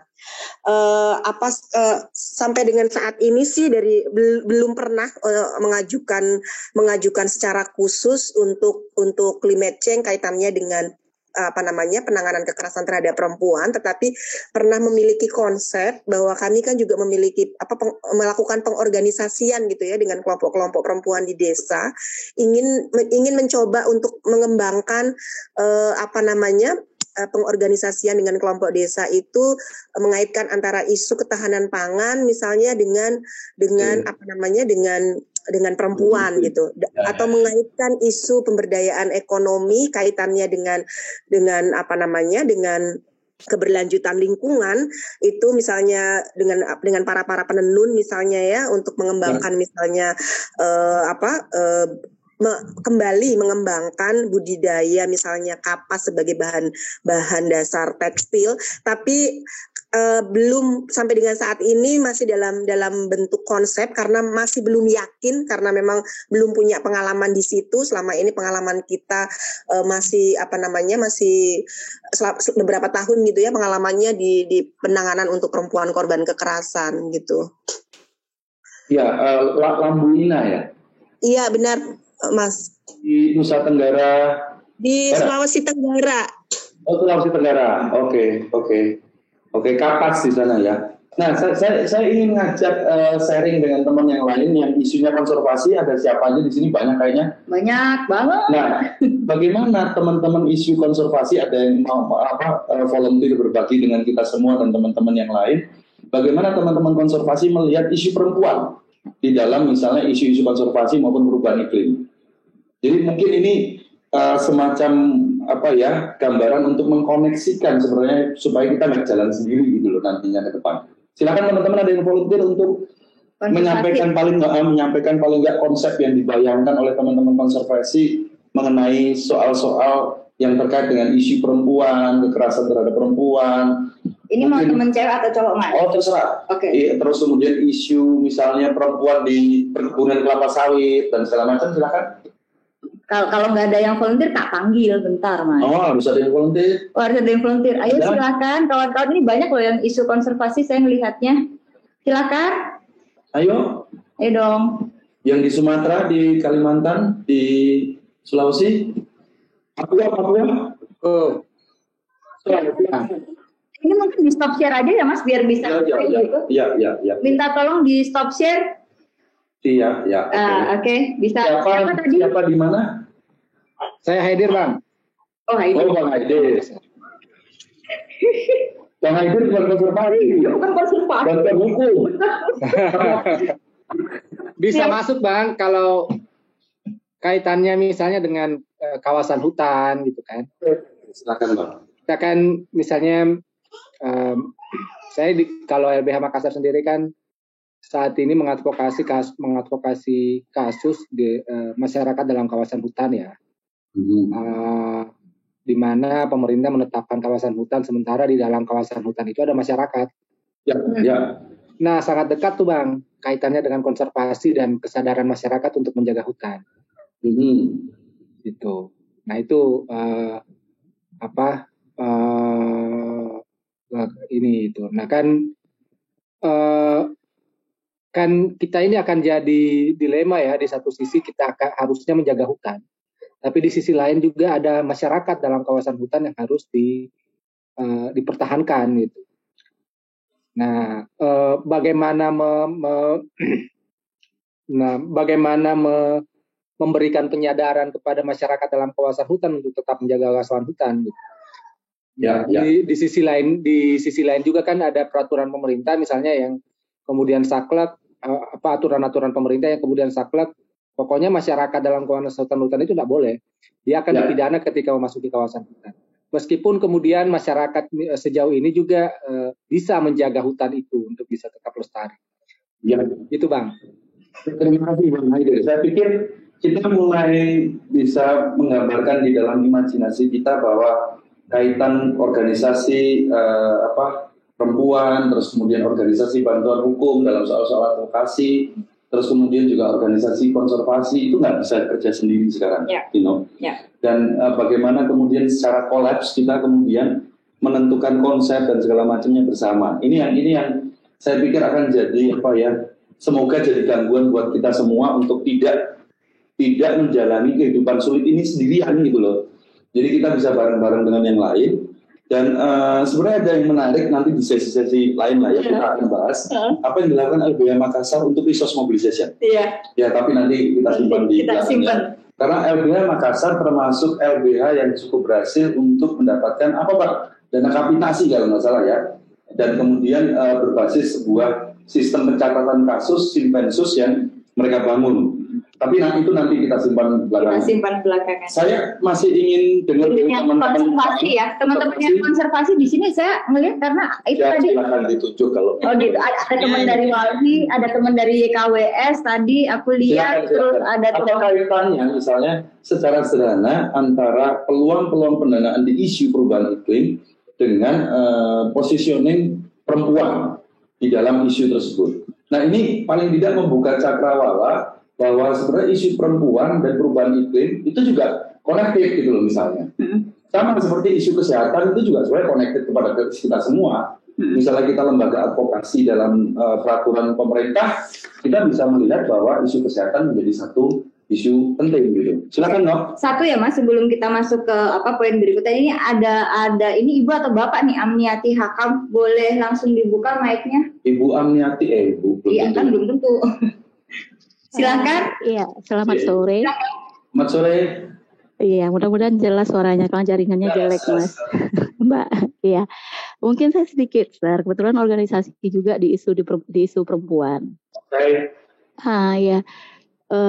Pernah punya pengalaman juga bekerja di isu konservasi, perubahan iklim gitu. Nah, bagaimana melingkan ini isu perempuan ini dengan perubahan iklim, konservasi dan lain sebagainya terkait dengan sumber daya alam. Kalau kita sih, saya dari Riau, itu kita di jaringan terkait dengan perubahan iklim misalnya ada atau kerusakan deforestasi misalnya, itu kan dampaknya bagi perempuan itu perempuan sebagai dalam stereotip dia penanggung jawab sebagai penyedia pangan, air dan segala macamnya itu kan sangat berdampak terhadap beban kerja perempuan jadinya ketika terjadi kerusakan lingkungan. Nah, dan kita di Riau beberapa kali berkonsorsium dengan beberapa teman-teman di lembaga. Nah, lembaga kita itu mencoba memasukkan misalnya ada peluang pengajuan perhutanan sosial misalnya. Di jaringan di lembaga lain. Nah, lembaga kita tuh mengambil peran untuk mendorong perempuan bagaimana berpartisipasi di sana. Kemudian ada ruang kelola bagi perempuan di sana gitu untuk menghindari memperkecil misal kekerasan misalnya terjadi terhadap perempuan ketika terjadi kerusakan lingkungan. Nah, itu sih yang pernah kita lakukan. Nah, bukan tidak memungkinkan, menurut saya memungkinkan, dan itu kita di Riau beberapa kali juga udah melakukan itu dengan teman-teman yang bergerak di isu lingkungan gitu. Gitu sih Mas. Menurut kita sangat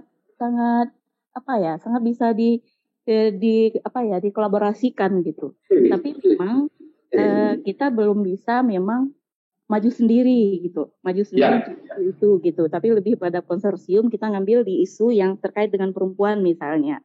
Tapi tetap mendorong bagaimana partisipasi perempuan itu dalam misalnya perhutanan sosial, kemudian penguatan ekonomi perempuan, keterlibatan mereka di organisasi-organisasi yang dibentuk dalam penyelamatan lingkungan, misalnya seperti itu.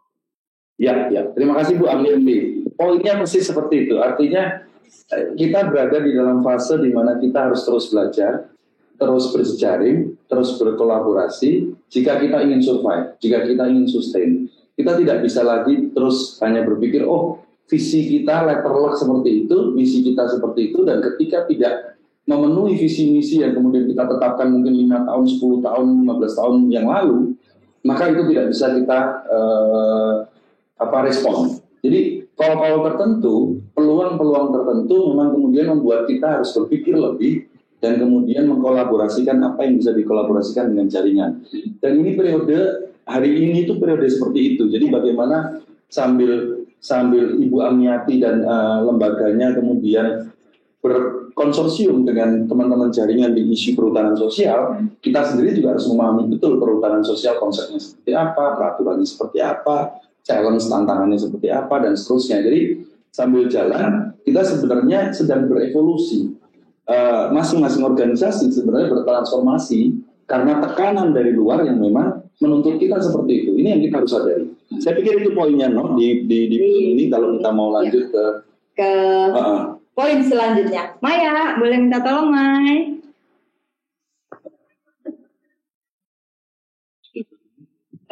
Sudah ditanya, sekarang udah 15.31 maksud kita. Jadi kayaknya satu slide ini kita nggak apa-apa. Memastikan kelengkapan paket, Mas. Ya, poin memastikan kelengkapan paket ini sering kelewat ya. Ini simpel, tetapi banyak sekali call yang punya paket dokumen itu lebih dari satu, lebih dari dua. Biasanya satu technical proposal, satu budget atau cost proposal. Nah, tetapi banyak sekali yang kemudian call yang meminta lebih dengan nama atas nama annex, appendix atau apa. Misalnya log frame terpisah, TOC terpisah, atau kemudian declaration, atau kemudian lampiran atau attachment yang kemudian kita harus siapkan. Nah, kelengkapan paket ini jadi sangat penting. Karena kalau kita kemudian hanya bertumpu pada informasi-informasi yang di WhatsApp group, segala macam, kadang kita nggak dapat. Maka kita harus dapat informasi ini dari sumber utamanya. Dari sumber utamanya itu mungkin web mereka, terus kemudian kadang kita harus register terus baru mereka mengirimkan paket fullnya. Nah, ini yang penting. Kadang beberapa proposal gitu loh, no? Jadi maksudnya Mas Eko, kalau misalkan aku nih kita dapat dari WhatsApp group gitu kan? Iya, jangan cuma diterima itu kan harus kan? Ya. Dan kemudian ada beberapa call link itu membutuhkan kita register atau expression of interest, baru kita dikirimin paket full proposalnya. Jangan ragu buat ber-email ke mereka juga gitu ya? Karena kalau enggak, kita sia-sia gitu loh. Kita nggak memenuhi paket. Kita udah oke, poin-poin lainnya kita udah cek terus kita ingin nyusun proposal, tapi paket yang kita respon itu nggak lengkap. Itu kan sangat sangat sayang gitu loh, effort yang kita keluarkan dengan kemudian kita hanya akan diskualifikasi di isu-isu kelengkapan paket. Poin lainnya ada memeriksa nilai pagu dan tenggat. Oke, ini penting. Biasanya nilai pagu ini juga penting juga untuk melihat kapasitas organisasi dalam mengelola budget.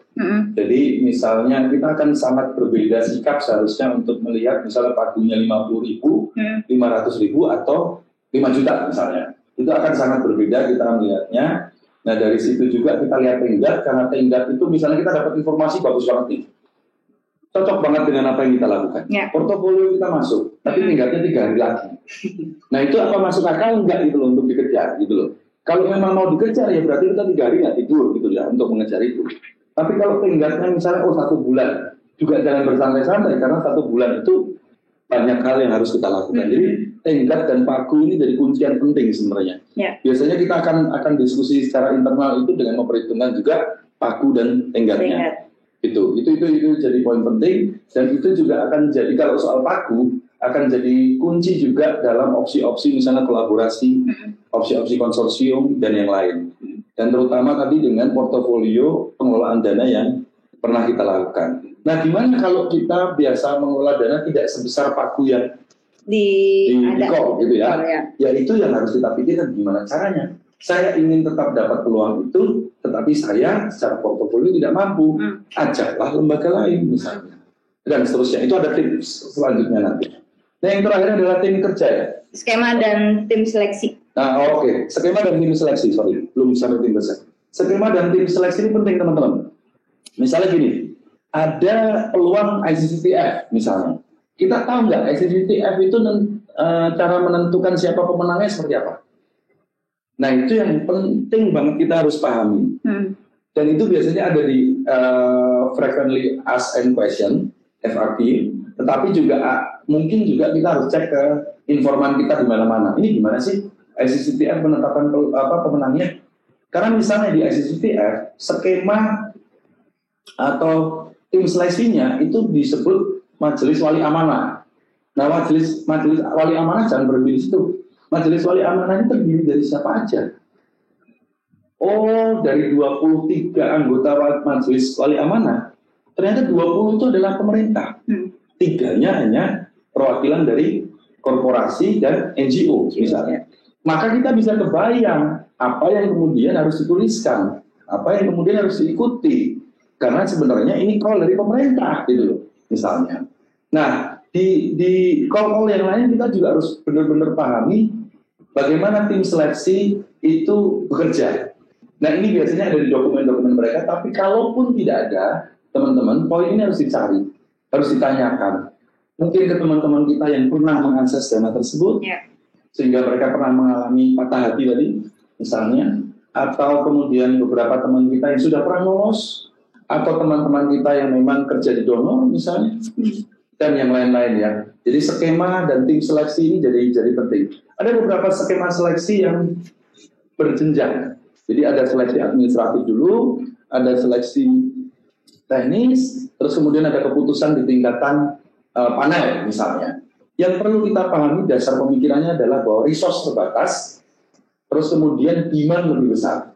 Proposal akan jauh lebih besar datang dibanding dana yang tersedia. Nah, sehingga kalau kita nggak memikirkan betul bagaimana skema dan tim seleksi ini bekerja, maka kita sebenarnya abai terhadap proses seleksinya. Karena pastilah nilai misalnya dana yang tersedia $1 juta. Kemudian proposal yang masuk itu bisa $5 juta, bisa $10 juta. Dan kita sama-sama harus aware bahwa ini bukan cuma bagus-bagusan proposal. Ini ada proses seleksi dari 10, misalnya dari 100 proposal menjadi 10 proposal. Nah, ini apa yang sedang bekerja? Mekanisme apa yang sedang bekerja di sana? Itu harus dipahami. Kalau memang mereka menggunakan skema seleksi administrasi, maka di situ itu biasanya mereka akan mengurangi jumlah pelamar itu sekitar 20-30%. Itu pasti ada yang kena di situ. Nah, pastikan kita tidak tersandung di level administrasi. Kemudian di teknis misalnya. Kalau ada tadi yang dikatakan Rian dari Sumut tadi, ada nggak mekanisme wawancara? Itu kita harus pahami betul dalam semua call, karena beda-beda. Kalau ada mekanisme, misalnya ada sebuah call yang namanya Co-Impact. Co-Impact itu dari luar, tapi gabungan lembaga filantropi di seluruh dunia. Co-Impact itu minta video. Itu menarik tuh. Karena ada beberapa donor yang sekarang minta video pendek. Nah, berarti kita punya kesempatan untuk menunjukkan ide gagasan kita melalui video. Nah, tim seleksi ini, skema dan tim seleksi ini pentingnya di situ. Jadi, memahami betul apa yang sedang terjadi ketika 100 proposal itu menjadi 10 proposal, dari 10 menjadi 3 misalnya. Jadi belum tentu loh 10 proposal itu lolos. EU menggunakan 2 level seleksi technical. Jadi kalau udah technical pertama lolos, sebuah konsep note silahkan disusun menjadi full proposal. Dari full proposal itu masih bisa saja tidak lolos. Itu sering terjadi. Teman-teman yang pernah apply TFCE Kalimantan juga dulu mengalami hal yang sama untuk tiba yang reguler. Konsep note dulu, konsep note lolos, baru kemudian diminta full proposal. Nah, skema seleksi ini yang harus dipahami. Kalau di TFCE Kalimantan, siapa tim seleksinya? Teman-teman harus tahu, TFCE Kalimantan adalah bekerja di bawah skema Dexwap. Nah, siapa pihak pembeli Dexwapnya? Untuk TFCE Kalimantan beda dengan TFCE Sumatera. TFCE Kalimantan itu Dexwapnya adalah WWF TNC. Jadi seluruh proposal TFCE Kalimantan akan melalui Kehati sebagai tim seleksi administrasi, terus masuk ke OC misalnya. Di OC itu ada 4 perwakilan. Ada tim dari TNC, ada tim dari WWF, ada tim dari USAID, ada tim dari KLHK. Nah, tim seleksi ini siapa orangnya, itu juga perlu dicari tahu. Siapa tahu ternyata tim seleksi dari USAID itu Pak D-nya buat kita, misalnya gitu loh. Misalnya. Atau, alumni LBH dia, misalnya. Dan yang lain-lain. Tapi kalau kita nggak pernah nyari tahu, gimana kita tahu? Iya. Jadi kita harus perlu aware betul dengan skema, mekanisme seleksi, dan tim seleksi. Oke. Sekian Tino untuk yang saat ini. Gold or no gold berarti kan Mas, kalau udah gitu kan? Ya, nah ketika kemudian semua ini sudah dilakukan, dipikirin, dibayangin sambil ngobrol, sambil makan pisang goreng, nggak usah ngapa-ngapain dulu sebenarnya. Ini kan belum kerja ini. Ini sambil ngecek, di print, dicek, ini skalanya gimana sih, telepon orang, terus ngecek lagi misalnya searching di Google, project ini sebelumnya gimana sih, ini belum ngapa-ngapain. Disinilah kita menentukan go or no go. Jadi sebelum kita lanjut, kita tahu betul bahwa kita akan memasukin sebuah alur penyusunan proposal yang kita tahu bahwa peluangnya itu cukup besar. Mulai dari sini. Mulai dari sini dan tidak ngawur gitu loh. Tidak ngawur, ini bagus nih, kita lagi nggak ada dana untuk pengembangan sehingga semua kalau itu kita apply. Nggak harus itu juga. Gitu. Atau misalnya ada donor yang malah invitasi ke kita, tolong apply peluang ini. Nah itu berarti masuk di kriteria-kriteria ini gitu. Maka kalau kayak gitu ya harus go. Tapi kapan kita menunggu itu juga penting. Itu teman-teman dan biar nggak patah hati. Oke, boleh di stop dulu sampai sini. Aku mau lihat ini ya Mas, lihat chatnya ya. Oh ini ada Pak, ini Pak Sanusi kalau nggak salah nih. Salah satu kriteria proposal itu kan riset Mas. Nah biasanya ini risetnya itu dilakukan oleh siapa gitu? Dilakukan oleh lembaga atau tim riset? Untuk bagian riset itu sebenarnya nanti ada di lingkaran keempat Pak Sanusi. Karena lingkaran pertama tadi saya akan coba balik ke lingkaran ya. Maya boleh minta tolong? Ini pertama kita masih di lingkaran awal untuk menjaring proposal dan menentukan go or no go. Terus setelah kita go, baru kita akan memeriksa aset. Dan setelah memeriksa aset kita punya 2 jalur yang bersamaan. Dan yang di bagian bawah Pak Sanusi itu adalah soal bagaimana proposal kita berbasis data dan riset. Berarti siapa yang melakukan dan segala macam kita akan bahas. Masih di sesi selanjutnya. Masih di sesi selanjutnya. Nah, saya melemparkan ke teman-teman seperti yang tadi saya sampaikan, saya lebih pengen kita semua lebih pengen untuk lebih banyak diskusi, lebih dengar sharing daripada kita memaksakan diri untuk menyelesaikan materi. Sehingga saya tawarkan sekarang sudah 15:43 bagaimana teman-teman kalau kita selesai di lingkaran pertama dan kemudian nanti kita akan ketemu lagi di seri berikutnya, daripada kita terburu-buru untuk menyelesaikan materi. Saya pikir ini sebuah diskusi panjang yang sambil jalan siapa tahu teman-teman saling kenal dan saling terkoneksi, dan jika nanti ada peluang-peluang misalnya kayak peluang UKPEC, saya ke teman-teman dan gimana cara share-nya itu nanti yang kita pikirkan ya. Kita pikirkan dan nanti kita siapa tahu juga nanti kita bisa sering 1-2 konsep di belakang. Kira-kira gitu Tino yang saya tawarkan. Oke Mas, terima kasih. Maya boleh stop share-nya Maya. Tapi sebelum kita akhiri gitu, ini teman-teman yang hadir bersama saya 143 akun ini, adakah yang mungkin mau ditanyakan lagi atau diklarifikasi lagi? Silakan. Ayo kita buat WhatsApp group atau Telegram group. Signal sekarang. Sekarang iya, pakai signal bebas. Kalau signal nggak disadap sama BIM. Tapi disadap sama batin sama aja. Oke, tadi di awal sebelum kita dijadwalkan Mas Mahrus, oke siap. Jadi tadi di awal kami ada 5 giveaway, mau dikasih 5-5-nya sekarang? Iya boleh Tino, kita break dulu ya teman-teman. Saya pikir teman-teman bisa menuliskan di chat aja ya. Apa nih kriterianya apa? Di chat aja ya. Boleh. Di chat aja teman-teman mungkin menuliskan tanggal lahir organisasi. Oh berarti formatnya gini Mas. Kalau kayak gitu formatnya namanya siapa, organisasinya. Nah, organisasinya aja. Organisasinya apa? Ketahuan nanti yang ngechat siapa, misalnya itu nanti kalau nggak dapat kaos. Namanya siapa, lalu organisasinya apa, dan tanggal lahir organisasinya sesuai akte. Nah, jangan maaf, nggak nulis ya. Iya. Silakan. Bisa lihat akte, bisa nanya direktur. Iya, silakan. Udah ada yang masuk? Belum. Oh, udah ada nih. Kita akan lihat dituliskan. Kami akan lihat ini kira-kira dari yang bergabung dengan kita yang paling tua ini mana? Terus yang apa tadi Mas? Yang paling muda yang mana gitu dan kan? Dan yang paling dekat ulang tahunnya yang mana gitu. Kami akan lihat nanti. Ditulis ya rekaman ini, kegiatan ini direkam, jadi chatnya nanti akan bisa terekam. Nah, sudah ada yang masuk? Sudah Mas, ada yang 2007. Bukan biarin aja nulis. Ya. Dan kemudian nanti kita pilih mana yang paling tua, paling muda, dan paling dekat.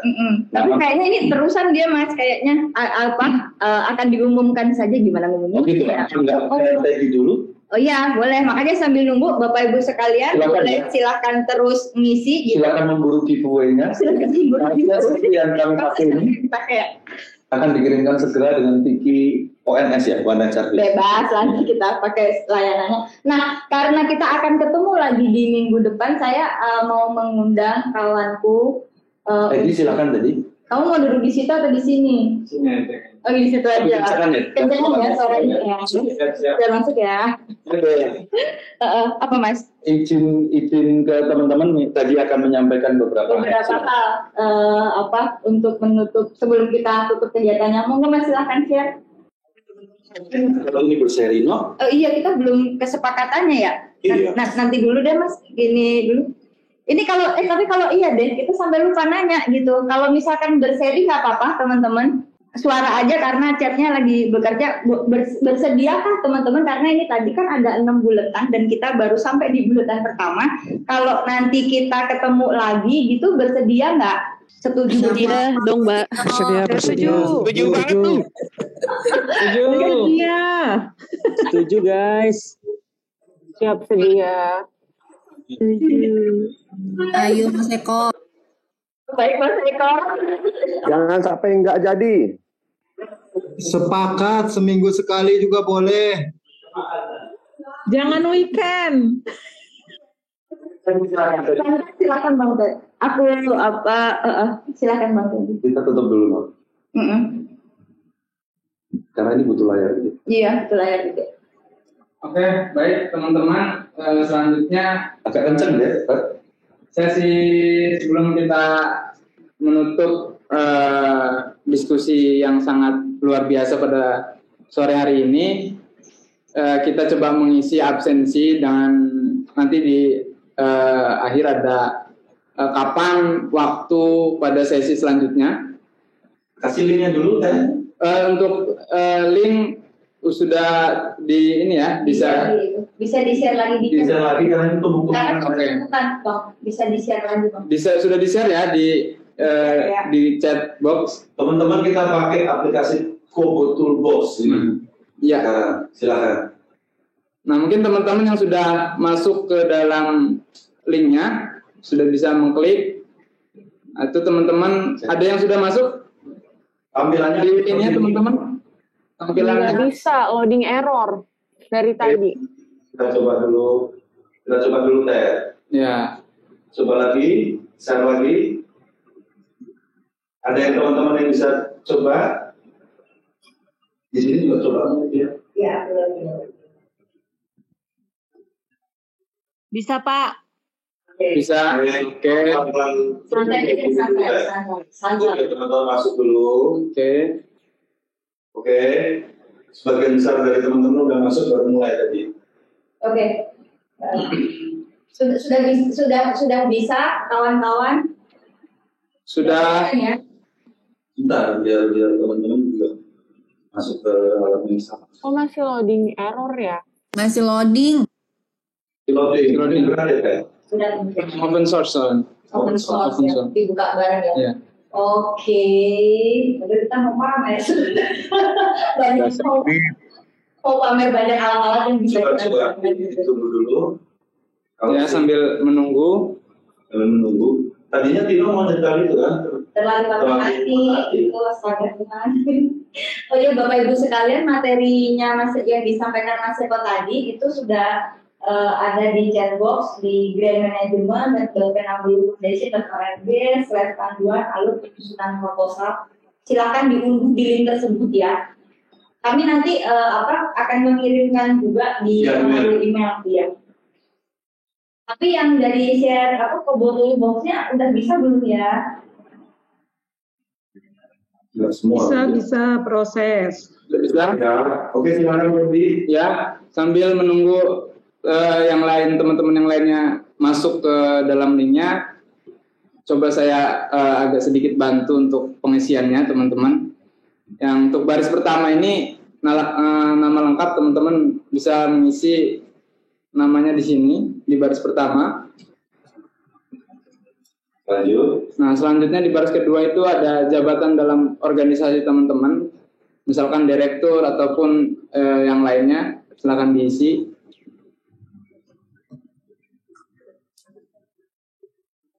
Dan nama organisasinya. Nah, yang agak spesifik teman-teman ada di lokasi ya? Ya. Tadi ya, silakan. Nah, setelah teman-teman mengisi nama organisasi, teman-teman juga bisa mengisi lokasi organisasi teman-teman. Ada dua teknis. Teman-teman bisa mengklik tombol sebelah kanan ini, menitikkan tanda ini di lokasi. Ini akan otomatis ngepin lokasi teman-teman gitu, ada di daerah mananya gitu. Ataupun teman-teman bisa juga mengisi alamat lengkap di tombol search for place. Seperti misalkan Jalan Palmerah 2, misalkan Tangerang Selatan. Nah, ini dua pilihan yang teman-teman bisa isi. Nah, nanti dia akan menitik atau ngepin lokasi teman-teman. Ini tujuannya biar kita tahu sebaran kegiatan pada hari ini, lokasi teman-teman itu ada di daerah mana sih yang peserta paling banyak misalkan gitu kan. Misalkan itu mungkin jadi salah satu kriteria gitu. Dapat door prize.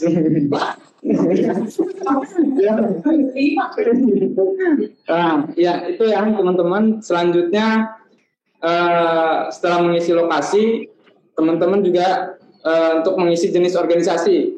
Di sini ada organisasi masyarakat sipil (OMS), terus ada organisasi massa dalam kurung ormas, organisasi masyarakat adat, organisasi berbasis keagamaan, organisasi berbasis komunitas, organisasi bantuan kemanusiaan, selanjutnya organisasi bantuan hukum, mungkin teman-teman LBH bisa di sini gitu kan, organisasi kesenian atau kebudayaan, lembaga riset atau akademisi, mungkin teman-teman dari unit usaha, komunitas, koperasi, kube dan lain-lainnya bisa memilih jenis organisasi yang ini atau lainnya gitu. Teman-teman bisa memilih salah satu dari jenis organisasi yang tercantum di kuesioner ini. Nah, selanjutnya untuk pertemuan seri kedua, teman-teman bisa mengisi memilihnya. Di sini ada pilihan, ada 5 pilihan. Hari Senin 18 Oktober 2021, hari Selasa 19 Oktober 2021 di jam yang sama 14.00 sampai 16.00. Yang ketiga itu hari Rabu 20 Oktober 2021 jam yang sama, Kamis 21 Oktober 2021 di jam yang sama, ataupun di minggu yang selanjutnya gitu, minggu depannya lagi gitu kan, setelah tanggal 21. Mungkin itu tanggal berapa kira-kira ya? Nanti aja. Ya, nanti disepakati ya. Mungkin itu teman-teman bisa ada yang sudah mengisi. Kamu coba tampilin hasilnya. Nah, nanti kita akan melihat hasilnya. Jika teman-teman sudah. Coba lihat dong hasilnya gimana dong, penasaran.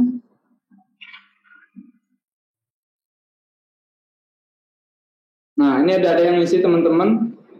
Udah, tapi nggak kelihatan Mas Teddy, tutup dulu stop share dulu. Oh iya, sorry. Stop share dulu Mas Teddy-nya terus di Diganti ibunya, diganti tampilannya. Emang begini sih, emang kita seru nih belajar lagi.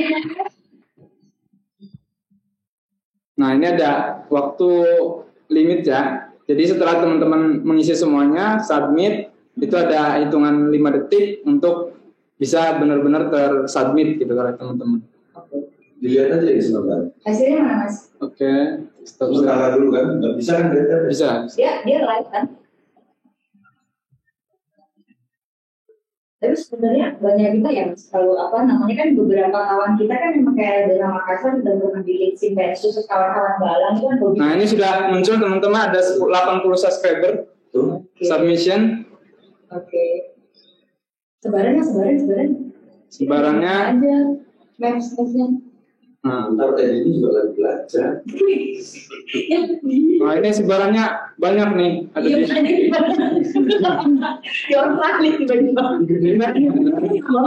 Ada di mana juga nih?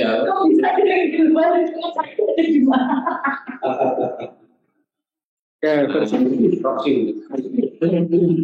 Nah, ini sebarannya teman-teman. Ini dari Aceh, dari mana? Riau, dari Sumut. Papua nggak ada ya? Kok hilang dah? Enggak. Kita nanti lebih detail lagi. Oh, map ya? Iya. Oke, kebayang. Maluku ada? Maluku ada? Ada. Papua, teman-teman Papua nih yang belum ya. Oke, kita lihat yang ini. Pilihan tangannya. Enggak, sebentar. Sebelum pilihan aku mau lihat organisasi. Oh, organisasinya dari mana aja? Nah, ini organisasinya. Kecil ya? Mana yang paling banyak dari nggak kelihatan? Ini kan maksudnya data organisasinya itu grafiknya Mas, yang organisasinya apa aja jenis organisasi Mas maksudnya? Iya, bukan organisasinya, jenis Mas. Entah lagi yang dibuat. Iya. Iya. Nah, ini dia. Nah, ini dia. Aku tuh kelihatan. Yang paling banyak kiri kanan. Iya. Kemudian organisasi massa ya. Oke. Coba lihat ini urutannya. Organisasi OMS dan organisasi berbasis komunitas ke kanan ini Mas. Oke. Jadi teman-teman ini juga sebuah tools yang bisa digunakan bareng-bareng contohnya ya. Komodo Boss. Nah, ini. Oke. Sip. Rai, lihat kapan kita mau ketemu lagi. Kapan kita mau ketemu lagi. Nah, Bosan Bang. Senin. Ya, nih Selasa. Oh, Selasa. Ya, Senin. Ya, Senin. Selasa yang apa Mas Bang? Ya, hari ini kan enggak ada sih. Tapi juga mau minggu depan itu kayaknya. Di minggu depannya lagi, tapi di keduanya. Ya, gimana teman-teman? Selain tes dengan kuesioner mungkin ada pertimbangan lain, silakan ya aku. Iya, saya sih itu jadwal saya deh, ikut teman-teman ini konstruksi Pak Budi iklan. Oke, ini ada suaranya, ada Selasa itu ada 33, minggu depan itu ada 23, Rabu 18, Kamis 14, Senin 18 Oktober itu ada 14. Ya aku pikir secara umum minggu depan. Iya kan, nah tinggal waktunya berarti Selasa. Nah, apakah tawaran itu oke buat teman-teman? Kalaupun nanti juga nggak bisa mengikuti, kita akan sediakan di YouTube ya, Nok? Ya, minggu depannya lagi mau. Silahkan jaga. Baik, ini saya butuh jawaban ini. Kita mau kapan nih ketemunya lagi? Mau hari Selasa tanggal 19 atau minggu depannya lagi? Enggak cuma ditanya lagi kan, namanya udah dibocorkan. Terus dari secara keseluruhan berarti kan kalau mau dibandingkan minggu depan sama minggu depannya lagi minggu depan. Kemudian pilihan minggu depannya kan Selasa. Nah, kita akan coba putuskan dari hasil voting ini. Nggak jamin tetap untuk mengakomodir teman-teman di Indonesia Timur, saya rasa, supaya kita punya waktu yang pas. Tetapi kita tawarkan Selasa ya, teman-teman ya.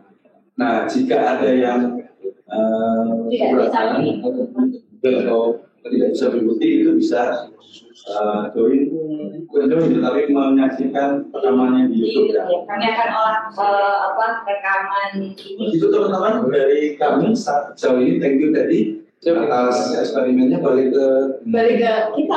Balik ke kita. Dan sebelum kita berpisah sementara, mungkin dari teman-teman, ininya giveaway-nya belum kamu? Giveaway-nya ini banyak banget ini, ada yang paling tua yang mana ya? Yang cek. Yang cek dong, yang paling tua. Bentar. Ya sedang cek. Nah, Tino sampaikan hal lain yang mungkin perlu. Oh iya, jadi balik lagi ke Lokadaya ya, Mas. Ini kan sebenarnya kan acara di Lokadaya, acaranya sekretariat Lokadaya. Tadi sempat disinggung di awal kalau Lokadaya adalah jejaring sumber daya. Jadi sebenarnya aku pribadi berharap yang bisa sharing begini tuh nggak hanya Mas Eko gitu loh, tapi semua kawan-kawan itu juga bisa sharing gitu. Nah, terus Ini sensitif, sorry. Jangan bisik-bisik di sini. Mohon maaf, iklannya jadi banyak ya. Jadi bisa bergabung di Lokadaya. Nah, cara gabungnya Lokadaya ini webnya ini sebenarnya kita belum punya, Mas. Ya, sedang dalam proses pengembangan. Jadi kita memang. Tapi kalau teman-teman tertarik dan karena ini jejaring advokasi, ini bukan jejaring movement tertentu, tetapi ini jejaring yang baru memang baru sekali ini kita coba dorong jejaring sumber daya. Bagaimana kita berbagi sumber daya, berbagi informasi dan yang lain. Jika ingin bergabung, nanti bisa kontak saya. Bisa kontak Tino sebagai host sekretariat Lokadaya sebenarnya ini. Silakan aja teman-teman, dan kemudian kita membayangkan, mengimajinasikan bahwa kita terkoneksi di 34 provinsi di Indonesia. Jadi ini langkah-langkah awal untuk menuju ke sana. Gitu. Oke, jangan lupa reminder. Oh iya, ada yang ada masukan khusus di chat mungkin untuk waktu, kalau enggak ya kita Selasa minggu depan ketemu lagi di recurring ya. Recurring ya, pakai link sama, tidak perlu registrasi lagi. Buat yang sudah register pakai link sama. Yang paling tua ternyata Mentari Sehat Indonesia 20 Oktober 1970. Mentari Sehat itu di Lampung. Mana Mentari Sehat Indonesia dari mana ya? Jawa Tengah. Jawa Tengah. Oh, itu Jawa Tengah. Sorry.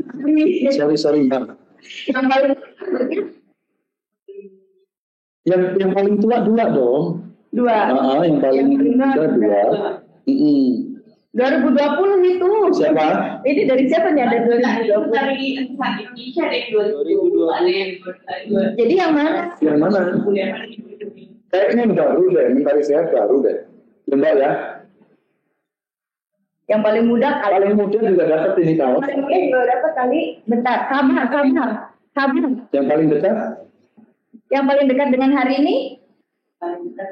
Karena terus itu. Ada Uniram, terima kasih. Jelas dulu ya, agenda lain sedang menunggu. Terima kasih Uniram. Tanggal akhir itu. Oke, nanti. Apa mereka ketemu?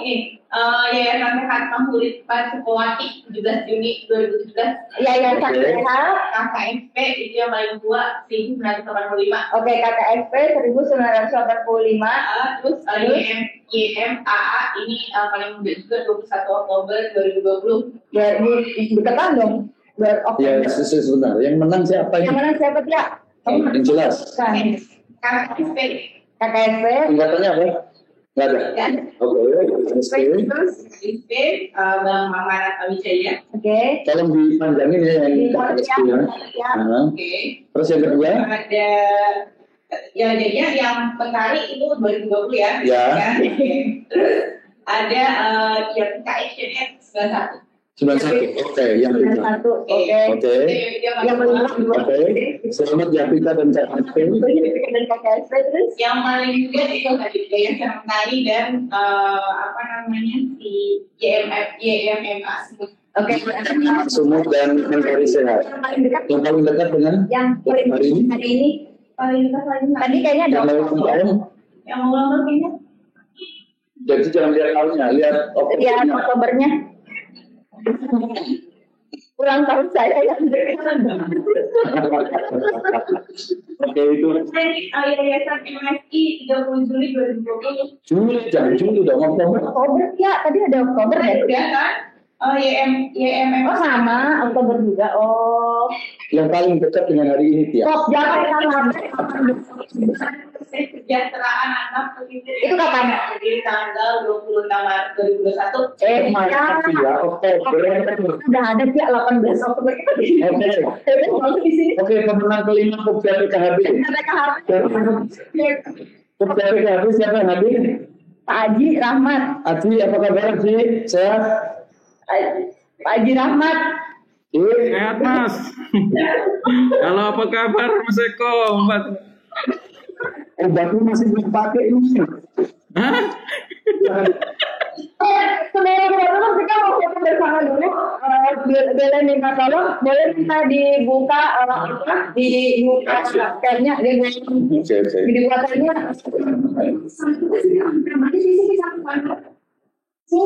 Sini, Teh.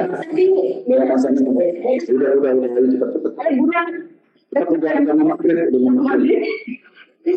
Ayo ya, sini boleh dibuka nggak? Host, Maya minta tolong ya. Mai. Udahlah, Mai. Ya, kita tutup Mai. Sini mana? Sini. Mai di Mai. Maya. Mai mana nih? Atau Dede, boleh minta tolong deh. Oke, aku ambil alih buat foto bersama. Ini kebetulan ada 5 slide, jadi kita 5 kali take foto ya. Oke, gaya bebas. Aku hitung sampai 3. 1, 2, 3. Oke. Kedua. 1, 2, 3. Oke, yang ketiga. 1, 2, 3. Oke, yang keempat. 1, 2, 3. Lagi yang terakhir. 1, 2, 3. Oke, terima kasih semuanya. Teman-teman sekalian, sampai bertemu di tanggal 19 Oktober hari Selasa di jam yang sama. Sampai jumpa. Assalamualaikum warahmatullahi wabarakatuh. Dadah. Terima kasih.